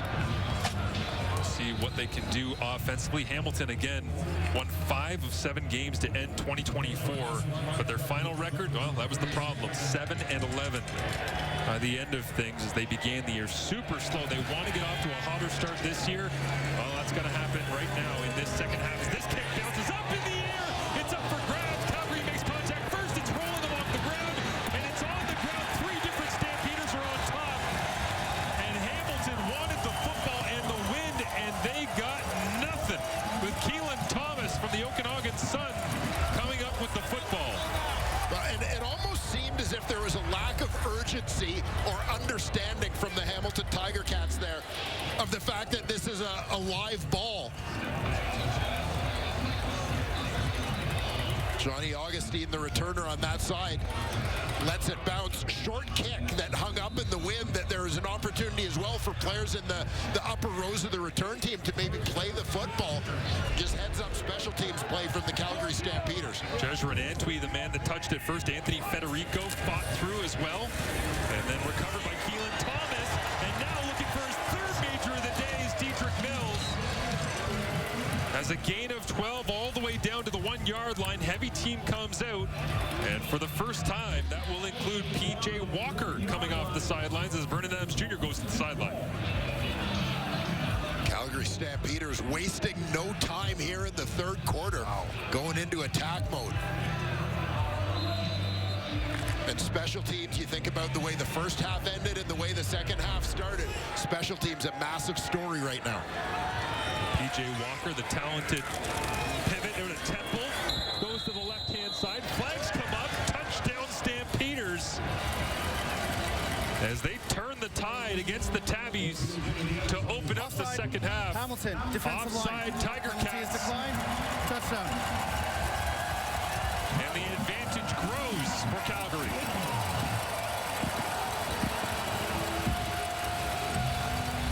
Just seconds into the third quarter, the Calgary Stampeders add to their lead.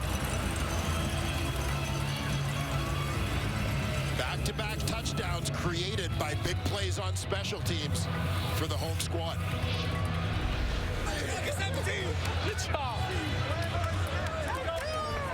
P.J. Walker gets to celebrate short yards. We thought we'd see Quincy Vaughn, the 3rd-string quarterback, handling short yards responsibilities, but Walker looking quite under control to get his first major of 2025 as Rene Paredes knocks through the extra point.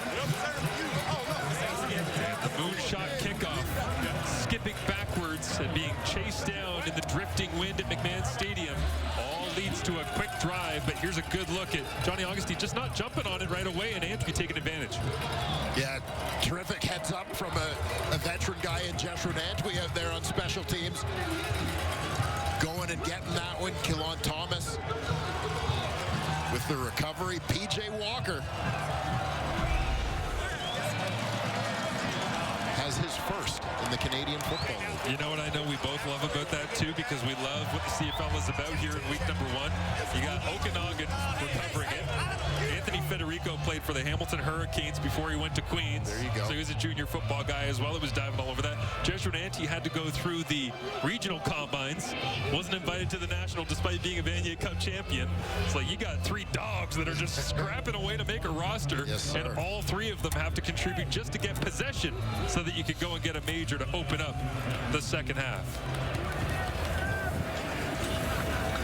We'll see if the Hamilton returners adjust a little bit for this win. Creep up their alignment. There it is. Hammers it the opposite direction this time. So Wood will take it out to the 40 before he's hacked down. And a big special team tackle that time. Jacob Roberts in on it, but plenty of miscues. And there you have early drop. Second quarter drops as well. You heard Bo talk with Tom about that. Failure to keep the drive going that put special teams in a tough situation and led to that turnover. That was how the first half closed. This was how the second half opened. So safe to open things up, and the Turf Monster catches the toe of Greg Bell, so minimal gain on that play. Sets them up with second and long once again. But this is really an emphasis for both of these clubs, obviously missing the playoffs last year, Dwayne. But basically, Dave Dickinson said, we know we got to grow together because we got a lot of changes here, but we don't have very long to be able to get this right. Scott Milanovich said, we can't start 0-5 again. Yeah. Yeah, can't get yourself into a hole. You know, every game counts 2 points, whether it's in week 1 or week 9 or week 21. This one in behind Kenny Lawler, incomplete. Hamilton 0-4 in their last season openers. And Calgary has won 2 of their last 3 to kick the seasons off. So Hamilton has struggled out of the gate as of late. And that continuing right now, down 25-9, but plenty of time left. So here you'll see Flo Rimolade. That great bend, dip of the shoulder coming off the edge. First step being back in red and white's making a lot of people in this stadium smile.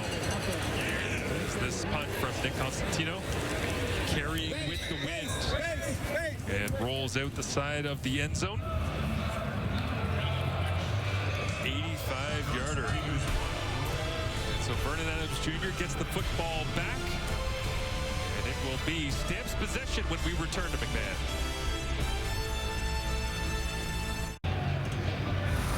Vernon Adams Jr. just 4 touchdown passes away from 100 in his career. Had none in that first half. 2 interceptions. It was a bit up and down at times, but as always, showing the playmaking ability to open things up down the field, Dwayne. Yeah, and I think that's to be expected when you look at the early part of the season and consider the changes, right? I mean, you're talking about not just Vernon Adams coming into an offensive system in which he hasn't played before, but use the legs here, slides down after a gain of 5 yards. But you were saying, yeah, the playmaking ability and the inconsistency is normal at the start of a season. Well, yeah, and we had the conversation with Dave Dickinson this week where one of the things he talked about was the fact that they have an entirely new quarterback room. And so from a teaching point of view and so on, there's no going back and referring to, hey, do you remember when we did that last year? This concept that we did a couple of years ago, this is very similar to that.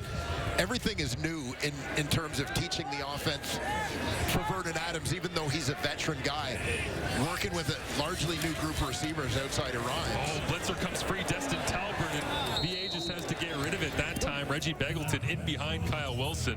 Now, this has been the Achilles heel for Vernon Adams in the Calgary offense. It's been when Hamilton gets into a situation, particularly with the secondary blitzes. We've seen Talbert and Stavros Katsantonis coming on those blitzes, and here you see Talbert coming from depth up the middle. Situation where the running back Mills has to pick one. He's got a couple of guys coming. Talbert comes late, so the offensive line isn't squeezing to him. It's certainly affecting the location of that throw. You got to wonder how much of 15 years worth of practice against Dave Dickinson, the Calgary Stampeders offense. Brett Monson goes, you know what beats this? Secondary blitz. let's just load this up. They have been incredibly aggressive and got lots of influence on Vernon Adams Jr. Just a 32-yard punt that time from Muzzin as it dribbles into the hands of Wooden, who steps out of bounds. And Bo Levi Mitchell, the Hamilton Tiger Cats, looking for a major, get this season going for the Ticats. Well, a special emblem on the back of the Hamilton Tiger Cats helmets here this evening, a guitar, and that is for Ted Gavaya, who of course is the new general manager of the Hamilton Tiger Cats. Loves all things guitar, has one in his office, has kind of bonded with players around the organization in his first couple of months with the team building out this roster. And Ted and the Tiger Cats announcing that he has cancer this week and is getting some treatment and is staying home off the road in order to be able to take care of himself and his health. And we're thinking about you, Ted, and hoping that everything is smooth sailing moving forward. He's going to attack it and get back here on the road with the team that he has helped to build, that he really wants to see come to life moving forward. Yeah, Ted, a long-time fixture in the CFL, particularly in scouting circles, so a regular for us, and doing the combine circuit, U Sports East-West Bowl, etc. Just a guy I really enjoyed spending some time with, talking to at those events over the years, and just to echo that sentiment, best wishes to Ted in this battle. Can't wait to see him back here in the stadium as soon as possible. As this throw high and away, and knocked away from Kenny Lawler, so incomplete. As you see the changes that Gavaya has made in this offseason, and there's a certain Winnipegness that comes with this. Yes. 10 guys who were with the 2024 Winnipeg Blue Bombers, where Ted Gavaya was the assistant general manager. He comes over to Hamilton, and it quite honestly speaks a lot about the way that Ted builds relationships with players, that 10 guys follow him to his new team in free agency. Brooks catches this one back at his own 10-yard line, bobbles it.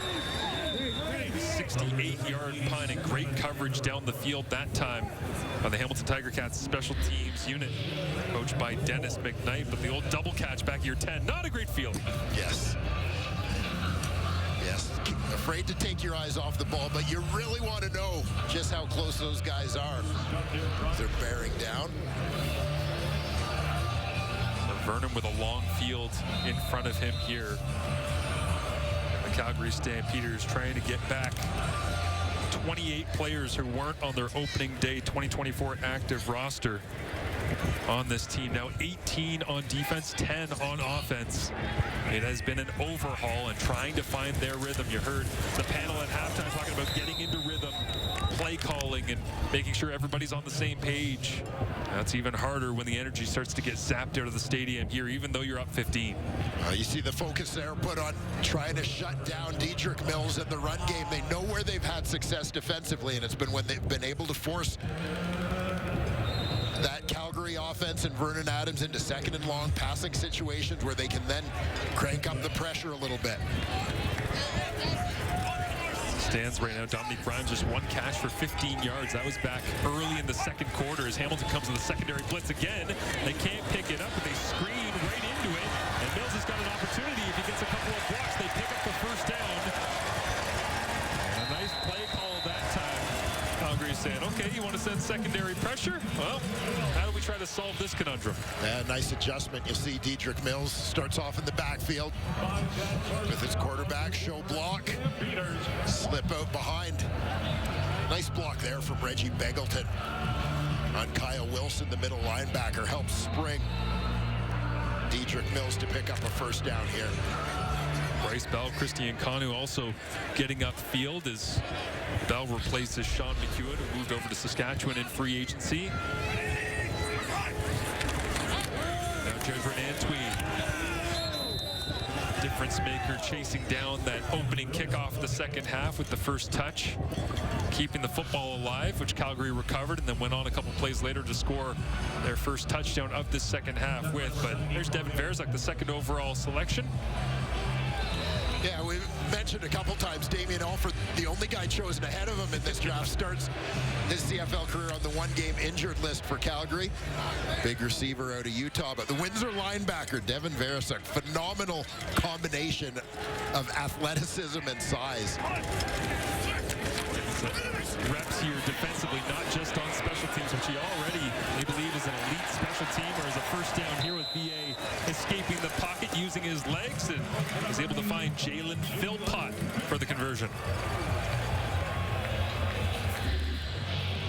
And Jalen getting some touches. We saw brother Tyson with the first touchdown of the Montreal Alouettes season last night in their victory over Toronto. Here you get a look at Varasek, middle linebacker, getting on the run. Vernon Adams Jr. crosses 200 yards, now up to 207 as the secondary blitz comes again. They run right into it. And flying in that time was Brandon Dozier as he wraps up behind the play. Yeah, Dozier proving to be a nice pickup shortly before training camp this season. Reggie Stubblefield, an intriguing off-season signing for Hamilton, had a terrific rookie year with Montreal a couple years ago, injured right at the start of last year, essentially missed the entire season. But high-level guy, they anticipate him playing some at that nickel spot, but Dozier, an experienced guy. Blitz comes free again from Talbert. They miss, and up the field now it's Tevin Jones and VA's legs. That's what it's all about right now for Calgary, because they can't sort out this blitz from the Hamilton Tiger Cats, but Vernon, a little bit of magic.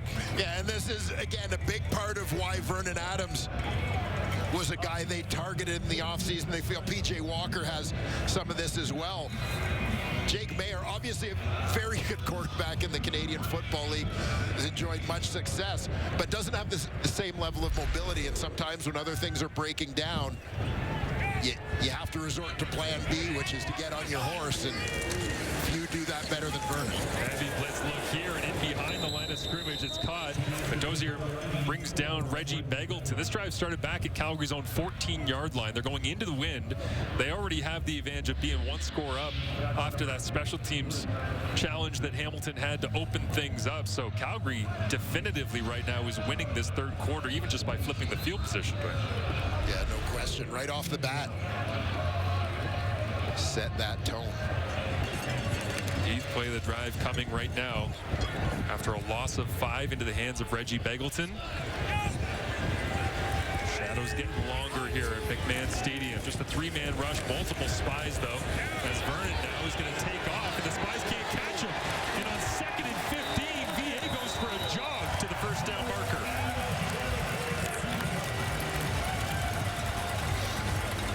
Terrific recognition here as Vernon Adams gets on his scramble.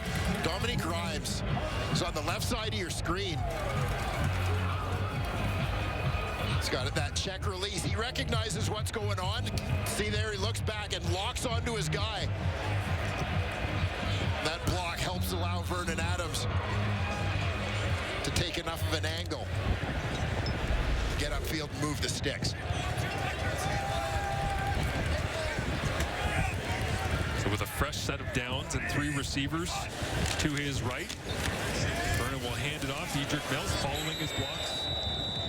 Varasek, the closest Tiger Cat that time, as Mills turned the legs for 7. And we'll watch to see what impact this heavy dose of Dedrick Mills in the Calgary run game may have on the Hamilton defense as we start to get here to the late stages of the third quarter, make our way into the fourth. See Casey Sales adjusting the helmet there as he's been getting rocked around inside with this interior rushing game of Dedrick Mills and the Calgary Stampeders. Hard count this time, and a mess up front. Who jumped?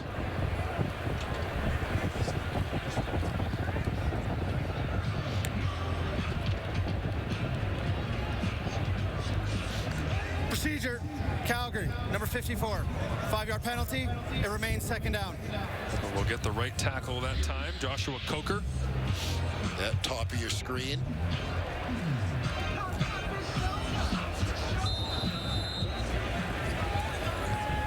Coker a little early. You see Casey Sales letting him know. 2nd and 8 after the penalty. Draw handoff. Mills makes a man miss in the hole. Gets inside to the 30, 25. 8. Calgary's running game having its way with the Tiger Cats right now. Dedrick Mills having himself a day, and I appreciate the way that Calgary has found different ways to get him the football, and particularly when you know he's the guy that's really rolling here today. They've had trouble, those second and long situations. You know Hamilton's coming with the blitz. We saw a big gain on a screen there, a nice pickup on a draw, doing the things they need to do to combat blitz and do so effectively. Mills goes to the sideline here. Joshua Antwi into the ball game. Little stretch handoff to the outside. Tries to find the edge. Cuts back.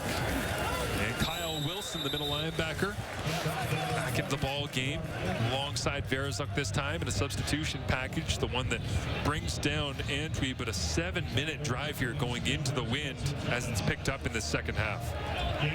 Oh, we talk so often about dealing with the wind. When you're going against it, you want to slow things down, eat up time on the clock, limit the other team's opportunities with the football. Calgary had that terrific quick start to the half, where it was kind of like, great start, maybe not how you want to eat up time, but yeah. But here doing a fantastic job of playing to the situation. Hard count, nobody jumps. VA looking downfield to throw, and just off the same page that time with Tevin Jones. And Vernon frustrated. Thought he had something there. The defender, looks like Jamal Peters, slipped down onto the turf. So after a 12-play drive, the field goal unit has to come out. And there you see that one falling short. And you wonder, throw it into the wind, if that impacted the throw for VA at all. He wanted that one, even being up 15. So Rene Paredes comes out once again. 229 games played consecutively, number 8 all time. See a separate list for kickers. Wow, really? Just love them, need them. Just say it. Separate list. We'll call it the Louis list. How about that? Paredes adds on 3 more. 28-10. The Stampeders in control, just like Montreal was last night against Toronto.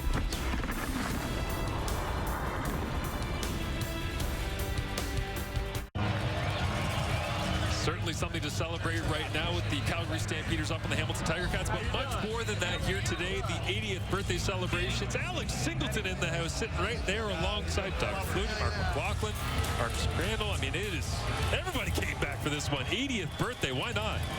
8-0, a big one there. You see Nick Lewis, Jermaine Copeland joining the party. A couple great former Stamps receivers.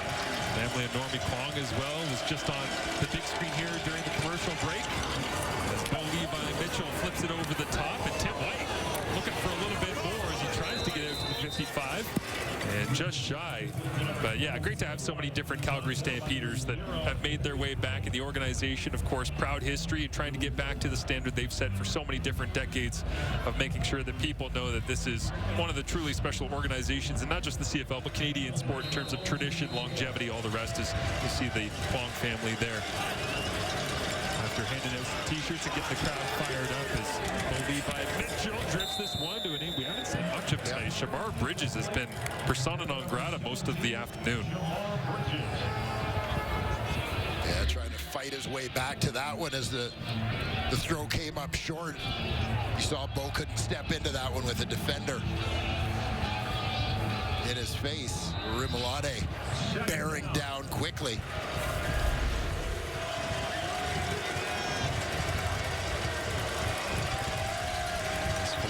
Digs in here on 2nd and 10, trying to go get Bo. Flag comes up. This hangs up in the air. And it is brought down. Keandre Smith found it through the sun. And we'll sort out the flag here with referee Justin McInnes.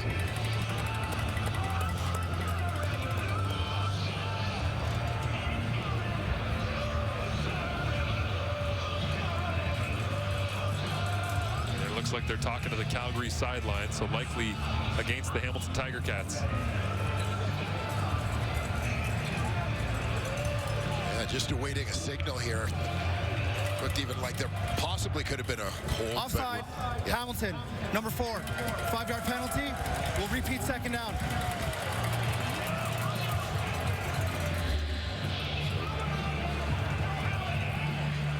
Brendan O'Leary orange. There you see the receiver out ahead of the football.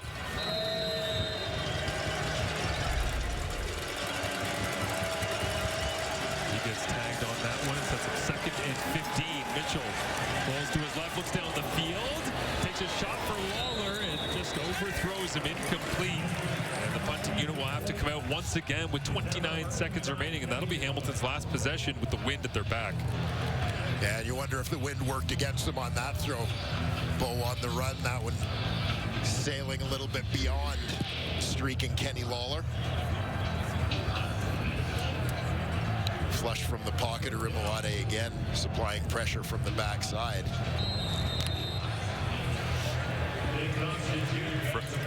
Frustration starting to settle in for the Tiger Cats offensively with 10 points on the board and no touchdowns. Wind at his back. Constantino will hang this one as high as he possibly can, and hits at the 5 and rolls into the end zone. And out of the back with 6 seconds remaining in this third quarter. And so a single on the board. Hamilton gets one more, 28-11. Vernon Adams Jr. trying to punctuate the 80th birthday celebrations here at McMahon.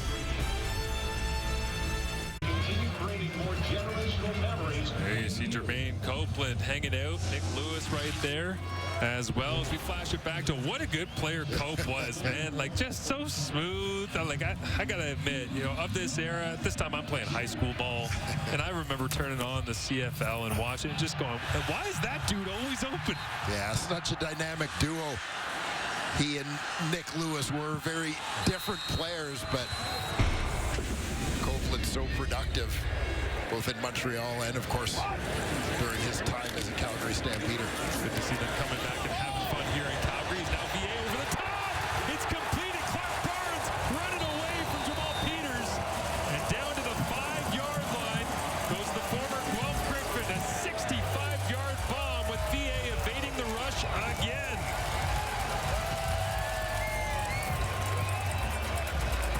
Well, Vernon Adams making it happen with his legs.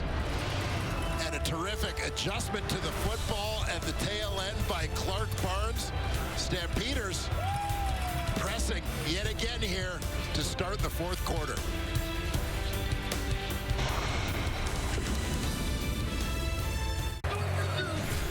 The numbers after 3 quarters of play. The biggest one, a 28-11 advantage for the Calgary Stampeders, who last year ended with a victory, but before that it was a 9-game winless streak going into the finale. And of course, they want to be able to get things going. Vernon Adams Jr. has been the key to this in the entire offseason and building things up. But really, it's been a full team effort. Special teams, defense getting stops, and of course the running game. Yeah, very much a work in progress. We've talked a little bit about Vernon extending plays with his legs. Dedrick Mills having a terrific day. The special teams plays that end of the first half, start of the second half, I thought really kind of changed the momentum, or at least took control of the momentum of this ball game. But the management of the wind, you saw in the stats there, not just the time of possession. I mean, Calgary has a 10-minute advantage in time of possession through 3 quarters. They've been against the wind for 2 of those quarters, but also 10 points into the wind in that third quarter. Vernon Adams Jr. after the 65-yard completion to Clark Barnes. Hands it off, and into the end zone, it's Dedrick Mills once again. He's got 3, and number 3 approves. Vernon Adams Jr. watching on as the running game dominates. Dedrick Mills has got himself a hattie. Third of the day. Watch the offensive line go to work here. Fullback William Longley as well. Doug Flutie, still a Stamps fan. There's been a lot of Stavros Katsantonis trying to find a way to bring Dedrick Mills down today. Never a good thing when your free safety is dealing with the running back as much as he's had to. As Rennie Paredes knocks through the extra point once again. The left-handed swells. But really up front, it's been impressive from the offensive line. You know, we talk all about Dedrick Mills, but to your point, Dwayne, it's like up front, body on a body, moving people left, right, and center. Yeah, and this is an offensive line that lost a pretty significant piece in Sean McHugh, one of the top centers in the Canadian Football League. He moved on to Saskatchewan in free agency, but that group looking like they have not missed a beat. Hey, man, we eating around here all fucking day.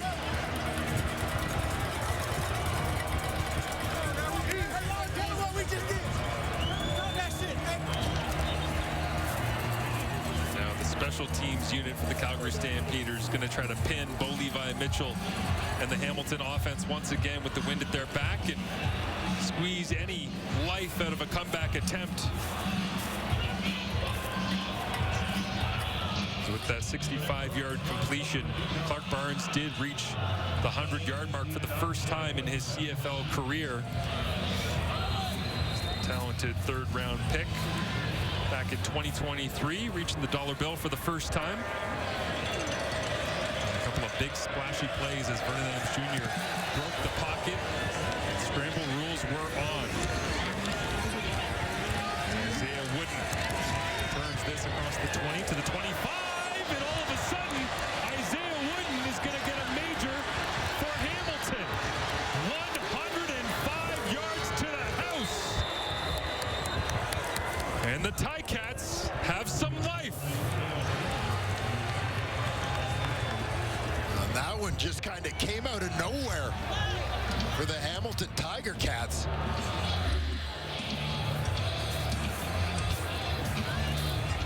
Isaiah Wooden runs into the pack, takes a hit, and somehow comes out the other side, and he's behind everybody.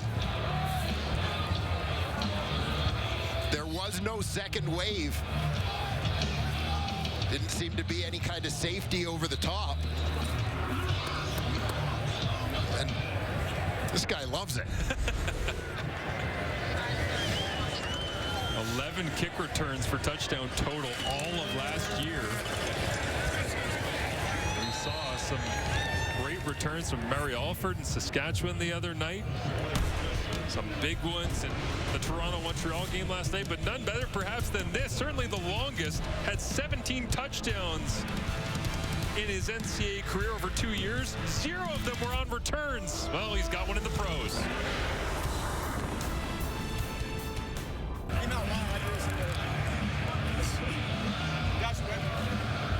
Quite the prize, and Isaiah Wooden making his mark in his CFL debut as you say, Dwayne, just casually kind of going to the crowd here. He's been looking for the opening all night long. And pop! Oh, look, there's an open door. And it almost seemed as if maybe some of that second wave of Stampeder coverage guys thought the initial contact was going to lead to Wooden going down.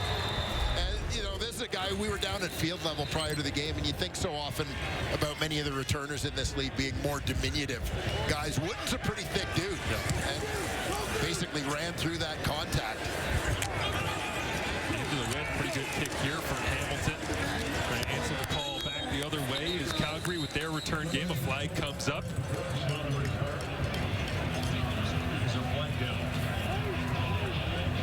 There's 3 touchdowns. Holding. Calgary. 47.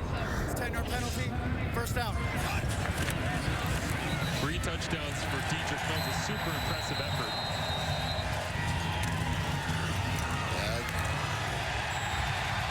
Very similar. Stamps and fairly predictable run situations when they get in close, but they have executed, managed to get the job done every time. In control, certainly. So Vernon Adams Jr.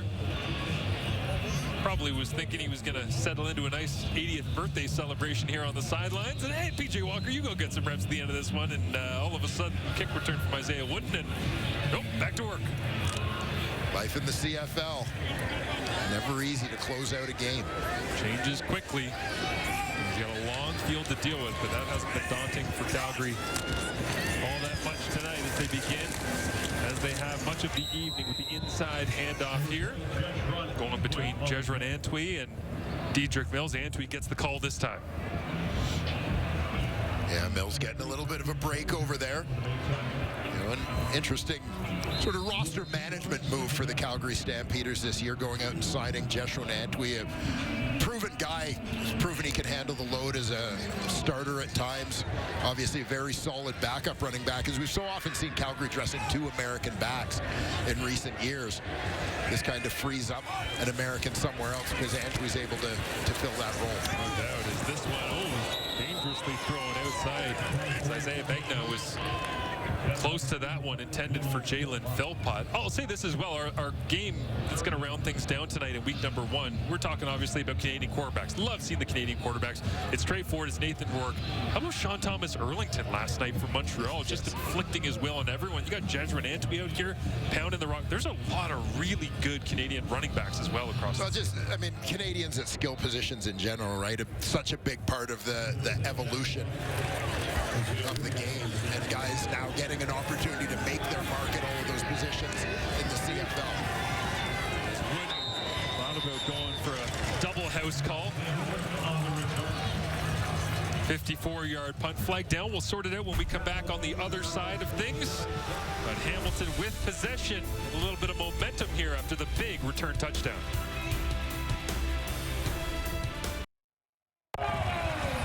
80th birthday celebrations continue here at McMahon Stadium, and it is the 65th year of the Calgary Stampeders being here at McMahon as well. But you wouldn't know with all the work they're putting into renovations. Tom Gazzola has more. Yeah, Marshall, a little bit of love into the old barn, and a new field turf that's been installed here at McMahon Stadium. It looks good.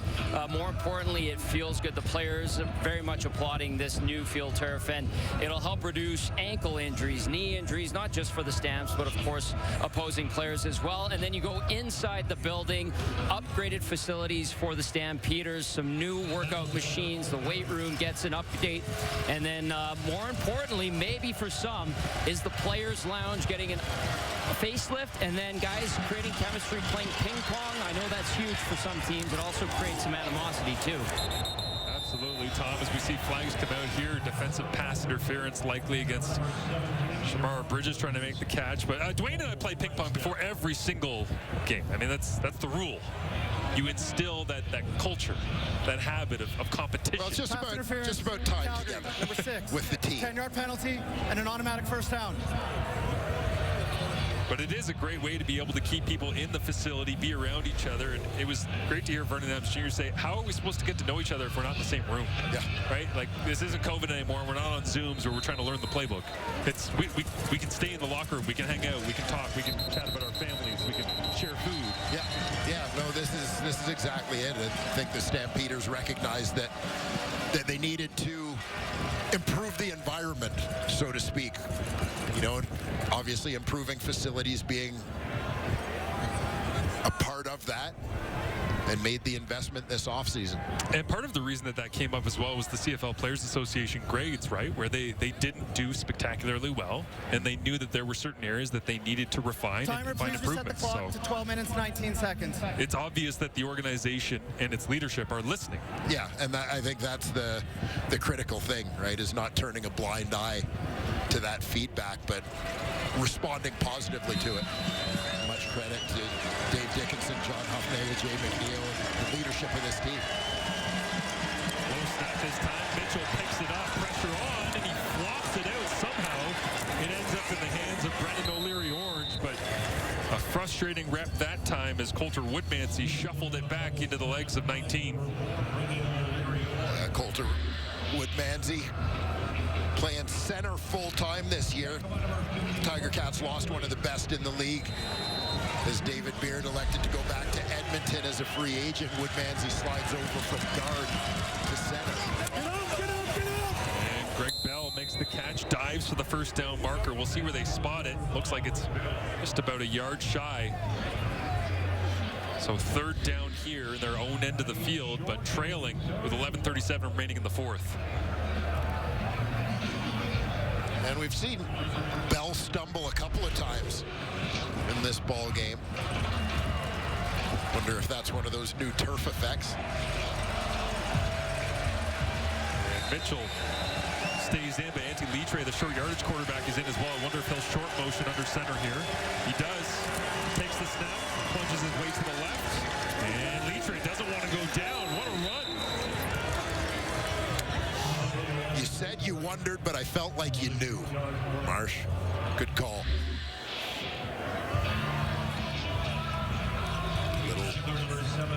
Misdirection there, perhaps, from the Tiger Cats, keeping Bo Mitchell in the backfield. A terrific run there by Litre. It seemed like that long ago that Litre was doing that for Calgary, dragging people behind him. But now in Hamilton, as this one skips into the turf. Oh, incomplete in the search for his 100th victory. Would be the 10th CFL quarterback to accomplish that feat, but he needs better throws than this to make that happen. Yeah. You see his frustration knowing he just came up short on that one.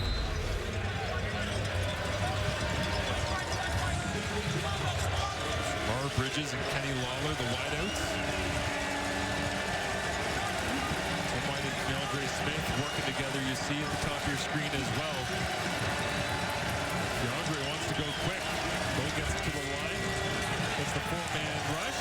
And up for grabs. Lawler brings it down. Makes it look easy, but that is not a simple catch in space. Settling down. Trying to find the football in that fading sun here at McMahon. Yeah, just keep an eye on Flo Rimolade coming around the edge here again. Gets that shoulder dip. And initial contact up high on Bo Levi Mitchell. You saw Bo grabbing his leg there as Rimolade kind of slid down his body.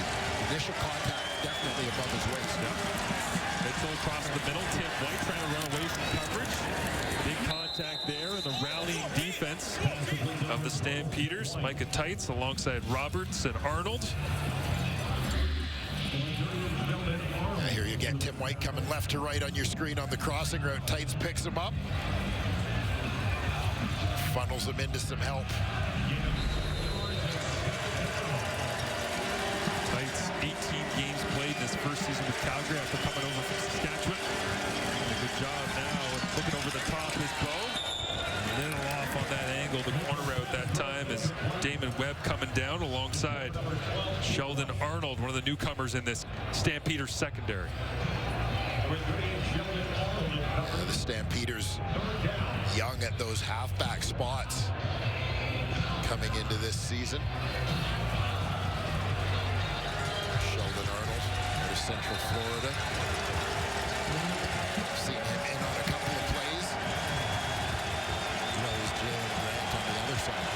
Crowd gets into it, trying to hold Hamilton off here, threatening.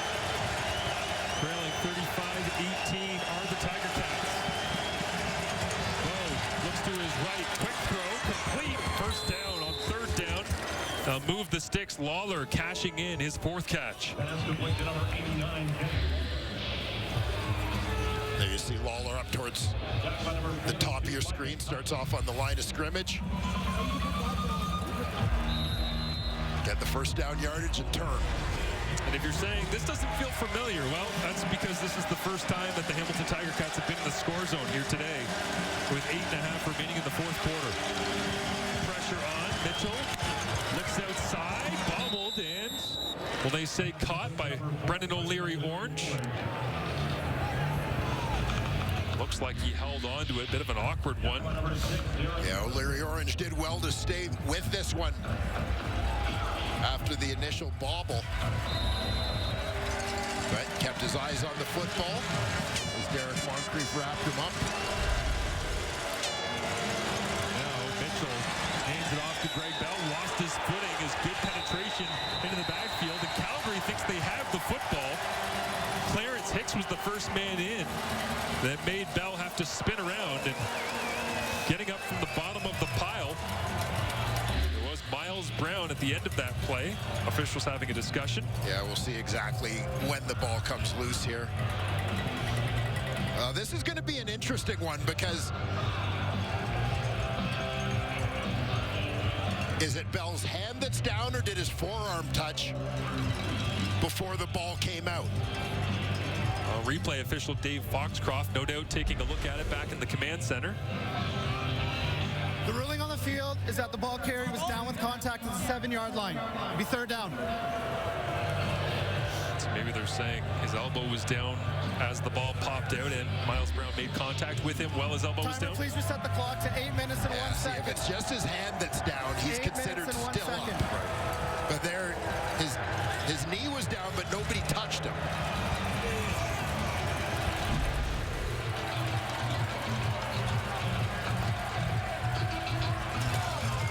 Oh, the Flutie flakes are out. Don't open that box. Whatever you do.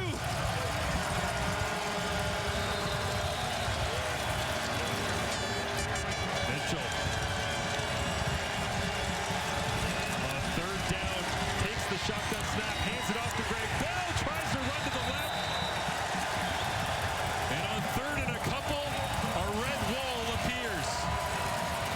A turnover on downs. The Calgary defense holds strong against the man that led them to 2 Grey Cups.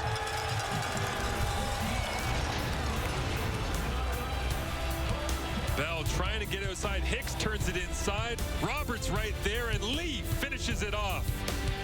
Calgary football. We return. Massive stop here for the Calgary Stampeders, trying to shut out all hope of the Hamilton Tiger Cats in the running game, Dwayne. Yeah, watch for middle linebacker Markel Lee. Joined the team in season last year, getting an opportunity to be a starter at that middle linebacker spot here in 2025. Flowing to the football, getting in on the play. Former 5th-round pick of the Raiders, the 29-year-old out of Baltimore, Maryland. Comes to the CFL, and week 1 makes his impact. Hurry up, man. Let's go. Now, Vernon Adams Jr., the Calgary offense backed up in their own end. They get a little bit of breathing room with 7.5 remaining in the 4th quarter. Go back to Dedrick Mills. See what else he can create in this ball game. 16 carries. He's got 90 yards and 3 touchdowns. Not a hugely explosive day, but he's had moments of dominance. And we've talked a little bit in this game about the importance of situational play, being successful, doing what you need to do in a specific moment. Here, when you look at the field position for Calgary, they've got to get a couple first downs. They've got to swing the field to ensure that if they are giving the ball back to the Hamilton Tiger Cats, they're not giving them a short field. Don't make the comeback easy. Here comes the secondary blitz again, and it's the worst possible situation. Safety as Kendricks flies in and makes the play. 2nd year in the CFL, Mario Kendricks. And exactly what you're talking about, Dwayne. Don't give any life in the CFL with 7 minutes remaining in a 15-point game. And big play there from Mario Kendricks. He's going to work inside on his rush here. Again, looked like a little communication issue on that offensive line. Ruling on the field is a safety. Calgary's going to kick off. Kendricks got passed on, no one there to pick him up. Kendricks, by the way, along with Casey Sales and the injured Luke Brubaker, the only holdovers from Hamilton's defensive line group from last year. And they overhauled it last year, where Casey Sales was kind of the only guy that they had kept from the previous season. So still looking for the combination. Kendricks certainly doing his part to try and be part of the answer. Tons of changes on both sides of the ball for both of these teams. You can see how much happened here for Hamilton. What was coming in, what was going out. I mean, it's line play, it's receivers, it's defensive line, it's pass rush, it's defensive secondary, it's the running game, it's all of it. Yeah, significant players in both directions. So now Calgary will tee things up, and Wynn still at their back. And Hamilton had their best drive of the ball game going into the wind at McMahon Stadium as it falls off the tee for the first time, and we got ourselves a 2-score game with 6:43 remaining. As you would expect with so many changes on these rosters, inconsistency, trying to get into a rhythm just when you think you got it, all of a sudden something goes awry. These teams battling through it as this one goes over the head. Johnny Augustine overran it, has to go back to his 9-yard line and pick up the football, and then he gets gets a little bit of breathing room and somehow makes his way all the way out to the 35-yard line. So Bo Levi Mitchell, the artist of so many comebacks and games decided in the final 3 minutes when he was wearing Calgary red and white, trying to get onto the doorstep and makes this an issue for the Calgary Stampeders now as the visitor. Yeah, their first green zone visit of this ball game results in no points, a turnover on downs.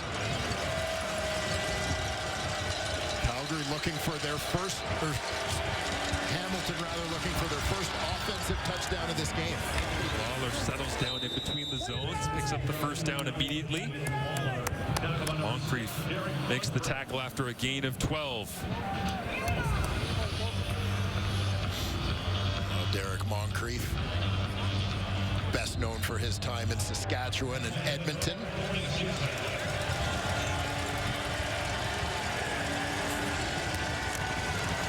To Mitchell, pocket collapsing to the outside. Shamar Bridges, Hamilton's Rookie of the Year last season, makes the grab. He had 120 targets last year, 83 catches, close to 1,000 yards, and that's his first catch of the ball game. Yeah, en route to a 1,000-yard season for a late season injury. Derailed those hopes. Different role for him as he's the guy who moves from the boundary to the wide side with Kenny Lawler's arrival. Flags come up. Last year in week 1 here in Calgary in the season opener. Hamilton, number 53. 5-yard penalty. It remains second down. As that one will back up the Tiger Cats. Brendan Bordner, second year out of Florida Atlantic University.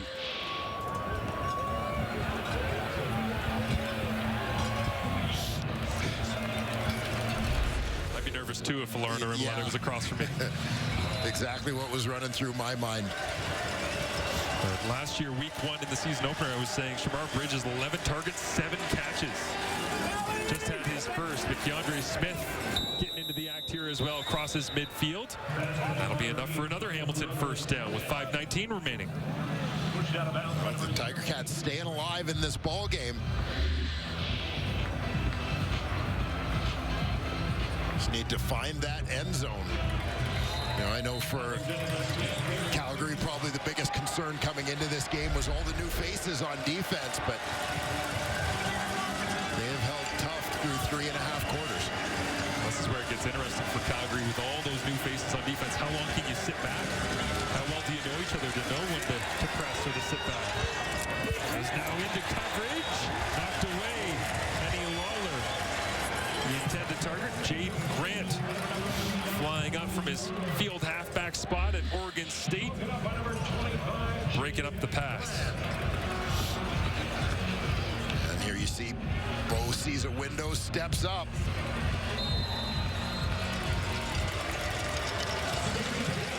Yeah, terrific coverage on the play. Portland, Oregon native makes the play that time. 5 of 18 are the Tiger Cats on second down. Still have 20 points on the board thanks to a big return from Isaiah Wood, but this one flops up into the air, incomplete in between multiple receivers. And with 4:35 remaining, down 15 points. Levi Mitchell staring at the sideline. Yeah, third down means you're staying on the field, given the situation. Another throw that just appeared to get away.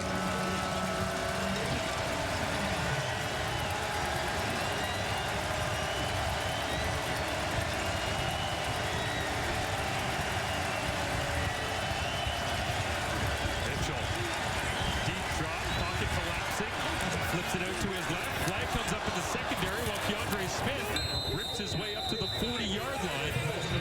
He got 11 yards on third down for the conversion, but what's the flag?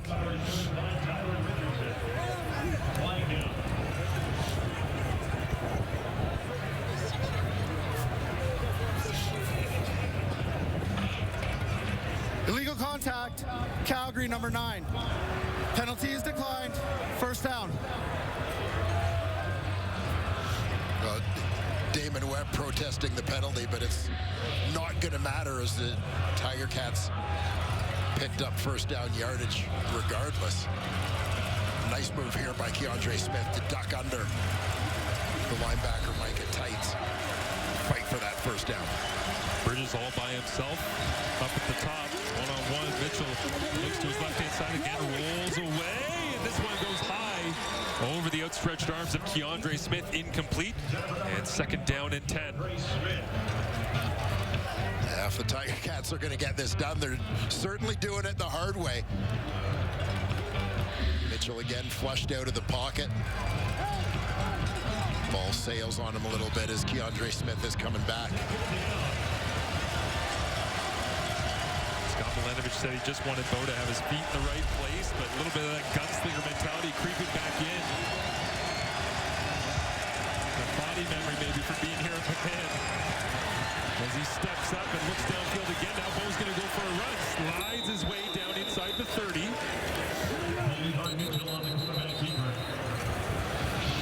And whistles coming as it looks like after an 11-yard rush on second down. Hamilton called timeout. And I like the decision-making here from Bo. Eyes downfield. Hamilton, timer, please put 3:37 on the clock. 3:37. We saw him a couple of times with some throws on the run in those kind of situations. Scramble where he wasn't able to get the ball quite where he wanted. That time he saw a lane, he took it, enough for the first down. Just moved the sticks. Live to fight another round. 11-yard rush for Bo Levi Mitchell is Hamilton's second longest run of the ball game. Earlier, Tim White had that end around that went for 14.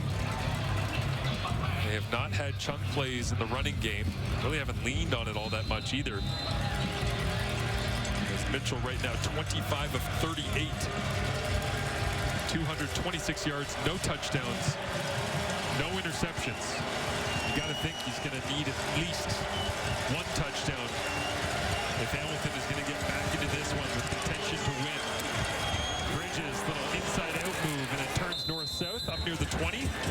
Number 17, Jamar Bridges. And they'll give him 10 yards on the dot, but it's good enough to move the chains once again. Yeah, don't forget about that guy on the outside, Bridges. Has two deep routes to his side. He's the outlet. Just curls inside. Nice inside-out fake there. Derek Moncrief to bite. Bought himself a couple of yards. 10th play of the drive here. Mitchell looks left, comes back right, flips it across his body, incomplete. And the Hamilton Tiger Cats are both making their life difficult with bad downs and distances on second down, but also living dangerously.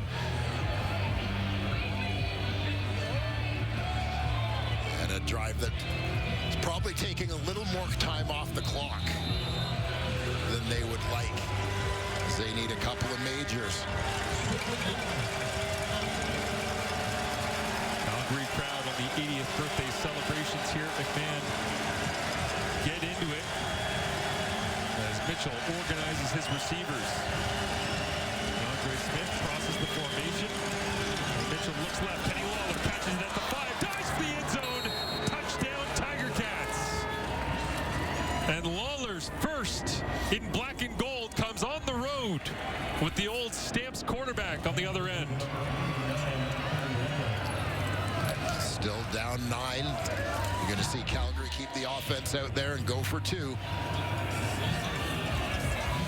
Thought he might look to Keandre Smith in the flat to the right, but that was almost a bit of misdirection, pulling attention that way with Smith with the pre-snap motion. Locks in on Lawler to the other side.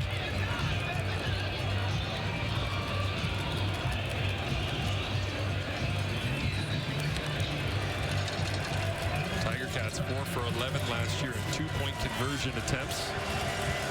They'll go for 2 right now. Litre is in as the H-back. Greg Bell right there as well. They'll go run and then flip it out into the flats, and the defense rallies, shutting the door right at the goal line. And it's Tyler Richardson coming up from his boundary corner spot. Yeah, I mean, this is outstanding. Just taking care of your responsibilities for Tyler Richardson. So Hamilton gets the touchdown to close down the Calgary advance, but Litre, the ex-Stampeder, that close to a two-point conversion. Richardson says no way.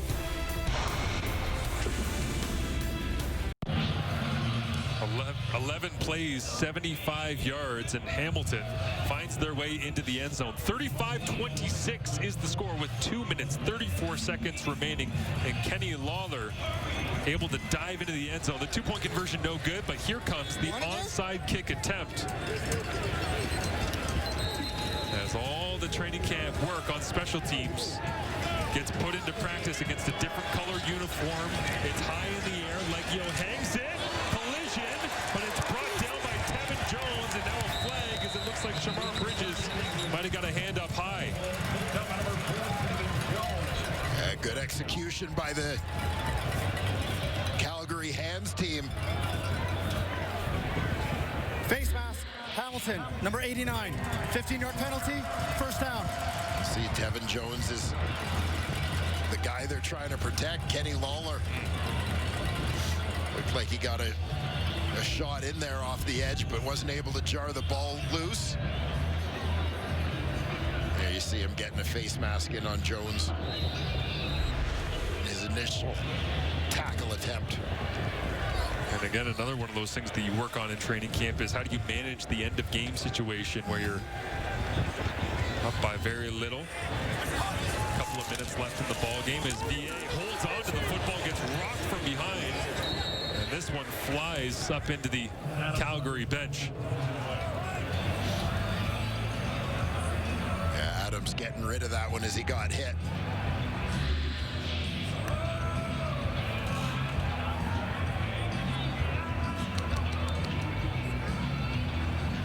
You see Deshaun Amos, the guy who delivers the shot as Adams throws that one away. Looks like Deshaun was waiting to see, why isn't Vernon getting rid of it? It's like, I can't pull the trigger on it if he's going to get rid of it, but he never did. Until the very, very end. Only 5 completions in the second half for Vernon Adams Jr. Leaned on the running game significantly. But still, some frustrating moments for him in the Stampeders debut. Yeah, and this is a situation, I'm sure, for Vernon Adams. Hamilton, timer, please put 2 minutes, 20 seconds on the clock. He would have liked to have closed this game out on offense by putting together a little bit of a drive, maintain possession, take some time off the clock.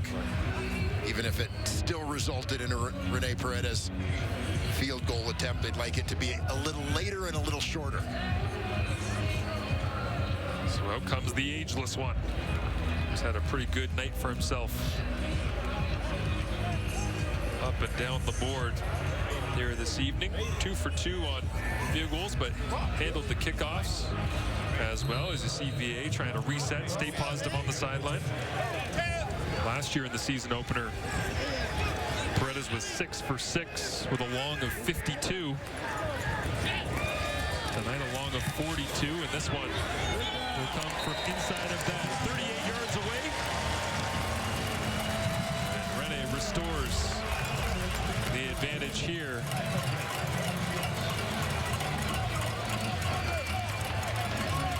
Well, it's been a long night of celebration on the 80th birthday for the Calgary Stampeders. There's one more that I want to make sure we get in here tonight. There's my man. Yeah, that's my highlight reel. That's my man. 1 yard run. 21, 22, 21, Longest 22. run of my career, right? Whammo! Well, that was a game winner. I do remember that one. There you go. Appreciate it. Hey, you get to enjoy the Stamps birthday celebrations. It's awesome. Yes.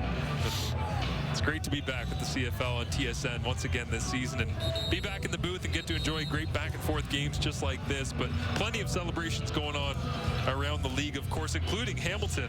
I'm talking about the Stamps and their celebrations all night, of course. But Garney Henley's never getting retired in Hamilton next week against Saskatchewan, June 14th. And now the question becomes, is Bo Levi Mitchell going to have to try and take down another one of his old foes? Yeah. And they're in the Rough Riders to get win 100. I'm sure he wanted to do it here, where he got so many of those victories for Calgary, but we got 2:16 left to find out the answer to that.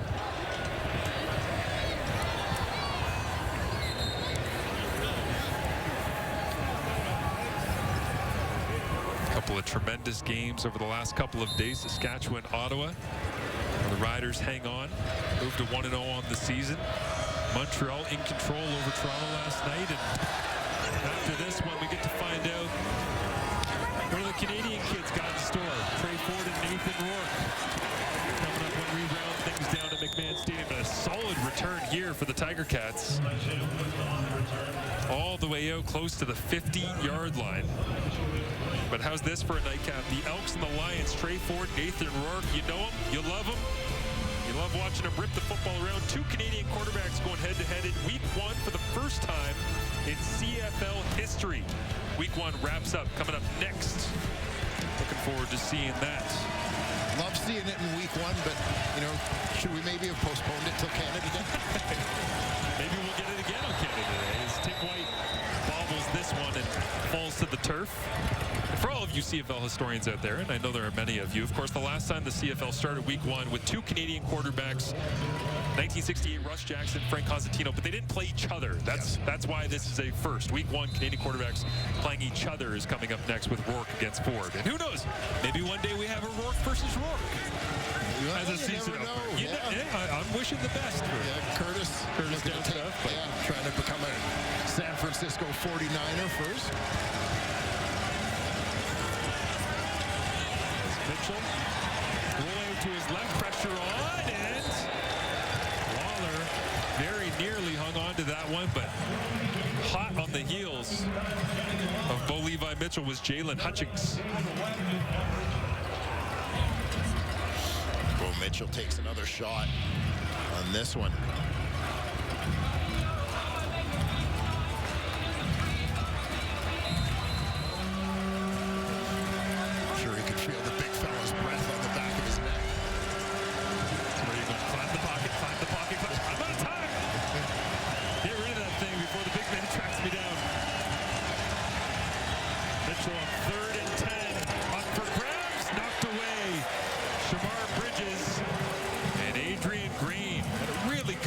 Starting at the field corner, had to make a lot of big open field plays, and he makes another here to shut things down on the Tiger Cats.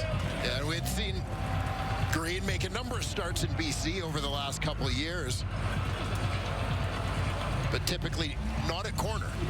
But Calgary deciding, having drafted Ben LaBrosse in the first round last year, clearly making field corner a Canadian position in terms of their deployment of the ratio. Adrian Green, Ben LaBrosse, Godfrey Onyeka, all on the roster, all guys capable of playing that spot for the Stamps. Jr. with the speed tying of the shoelace, so he can hand it off inside. So much turnover as we've talked about throughout the afternoon and evening here in Calgary for these Calgary Stampeders, but finding a way to gel and come away with a victory, it gives you a little bit of momentum going into the next week, which for Calgary will be on the road in Toronto. So a road challenge coming up, East versus West, back-to-back weeks for the Calgary Stampeders to get 2025 underway. Second down, back to Antwi. Turns the corner, gets a little push.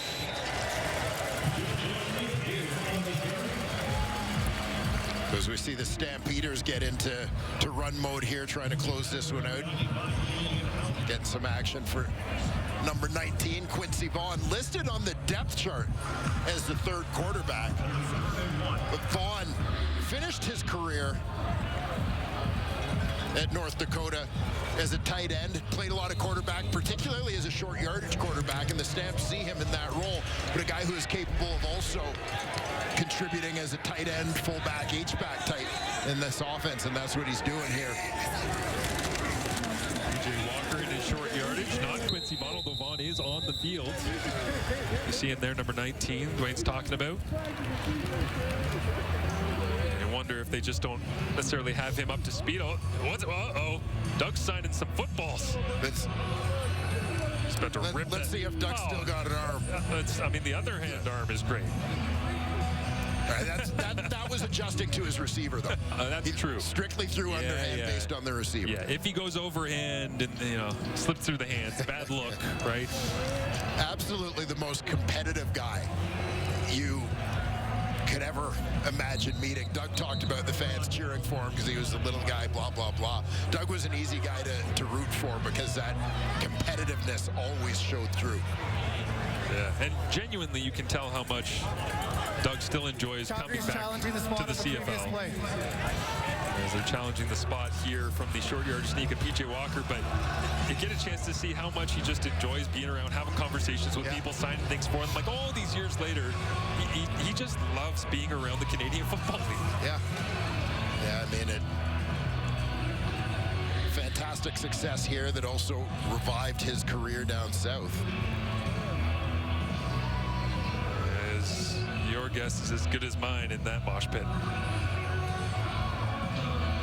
Yep, spot it where you will. We'll take your word for it.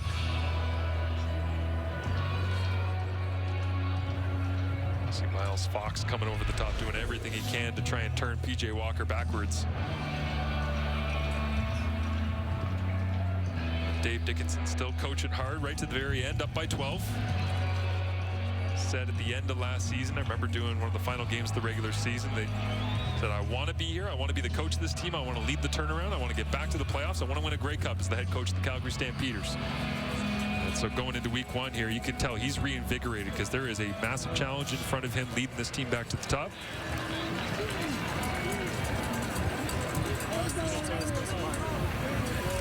After review, the ruling on the field stands. It'll be first down, Hamilton. So the Tiger Cats get the football back, trailing by a dozen with 1:05 remaining here in this fourth quarter. One last gasp for the Hamilton Tiger Cats.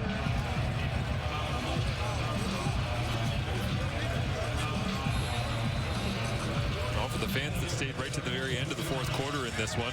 Enjoy a beautiful sunset, but also get to see Bo Levi Mitchell in desperation mode. Could spell some entertainment in the next 60 seconds as he looks over the top. Up for Lawler, incomplete, and again, Adrian Green right there. Plays a lot bigger than his 6'1", 189 frame. Yeah, Green does a nice job here. Kenny Lawler, always a tough matchup on a 50-50 ball, but Green gets position. Makes a play on the ball, stays with it despite Lawler coming over his back.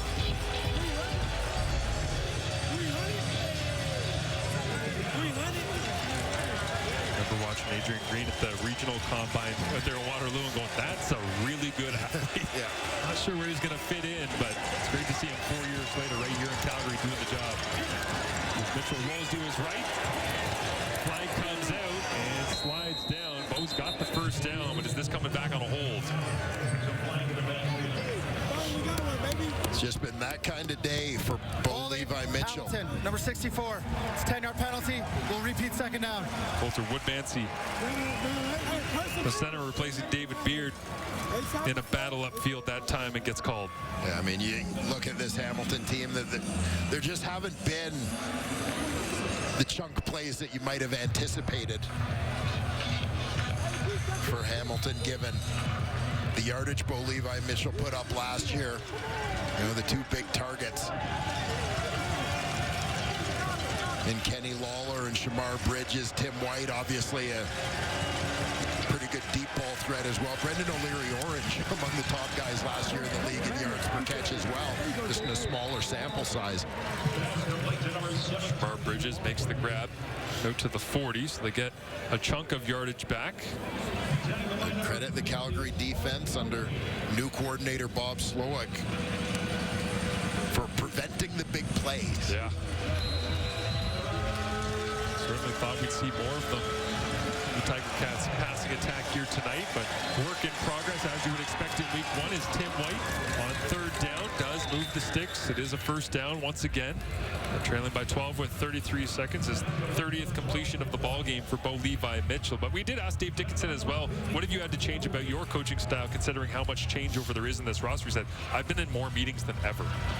I'm not trying particularly defensive. Not trying to influence. I'm not trying to micromanage. I just need to be present. I gotta be in as many rooms as I possibly can.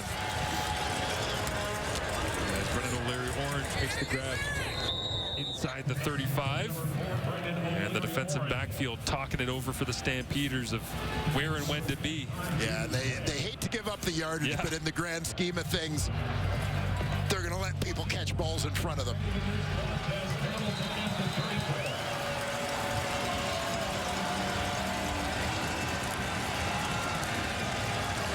Mitchell taking a shot over the top, trying to send it high for Lawler. And incomplete. No flags down. As Bo Levi Mitchell is over 300 yards in this ball game. 304 as it stands right now on 50 passing attempts. And just taking a shot on the deep ball here. Illegal contact, Calgary, number 48. 10-yard penalty, first down. There was a flag down. Yeah, so away from the throw. Bo goes over 300 passing yards for the 49th time in his career. He did it 9 times last season. And starts off 2025 with another. Will they be empty yards? Certainly feels like that at this point. Once this game wraps up, flags come down. After holding calls is once again Mitchell runs his way out towards the sideline, and with 1 second remaining in the ball game, they'll sort out the penalty yardage and likely send the black and gold back one more time.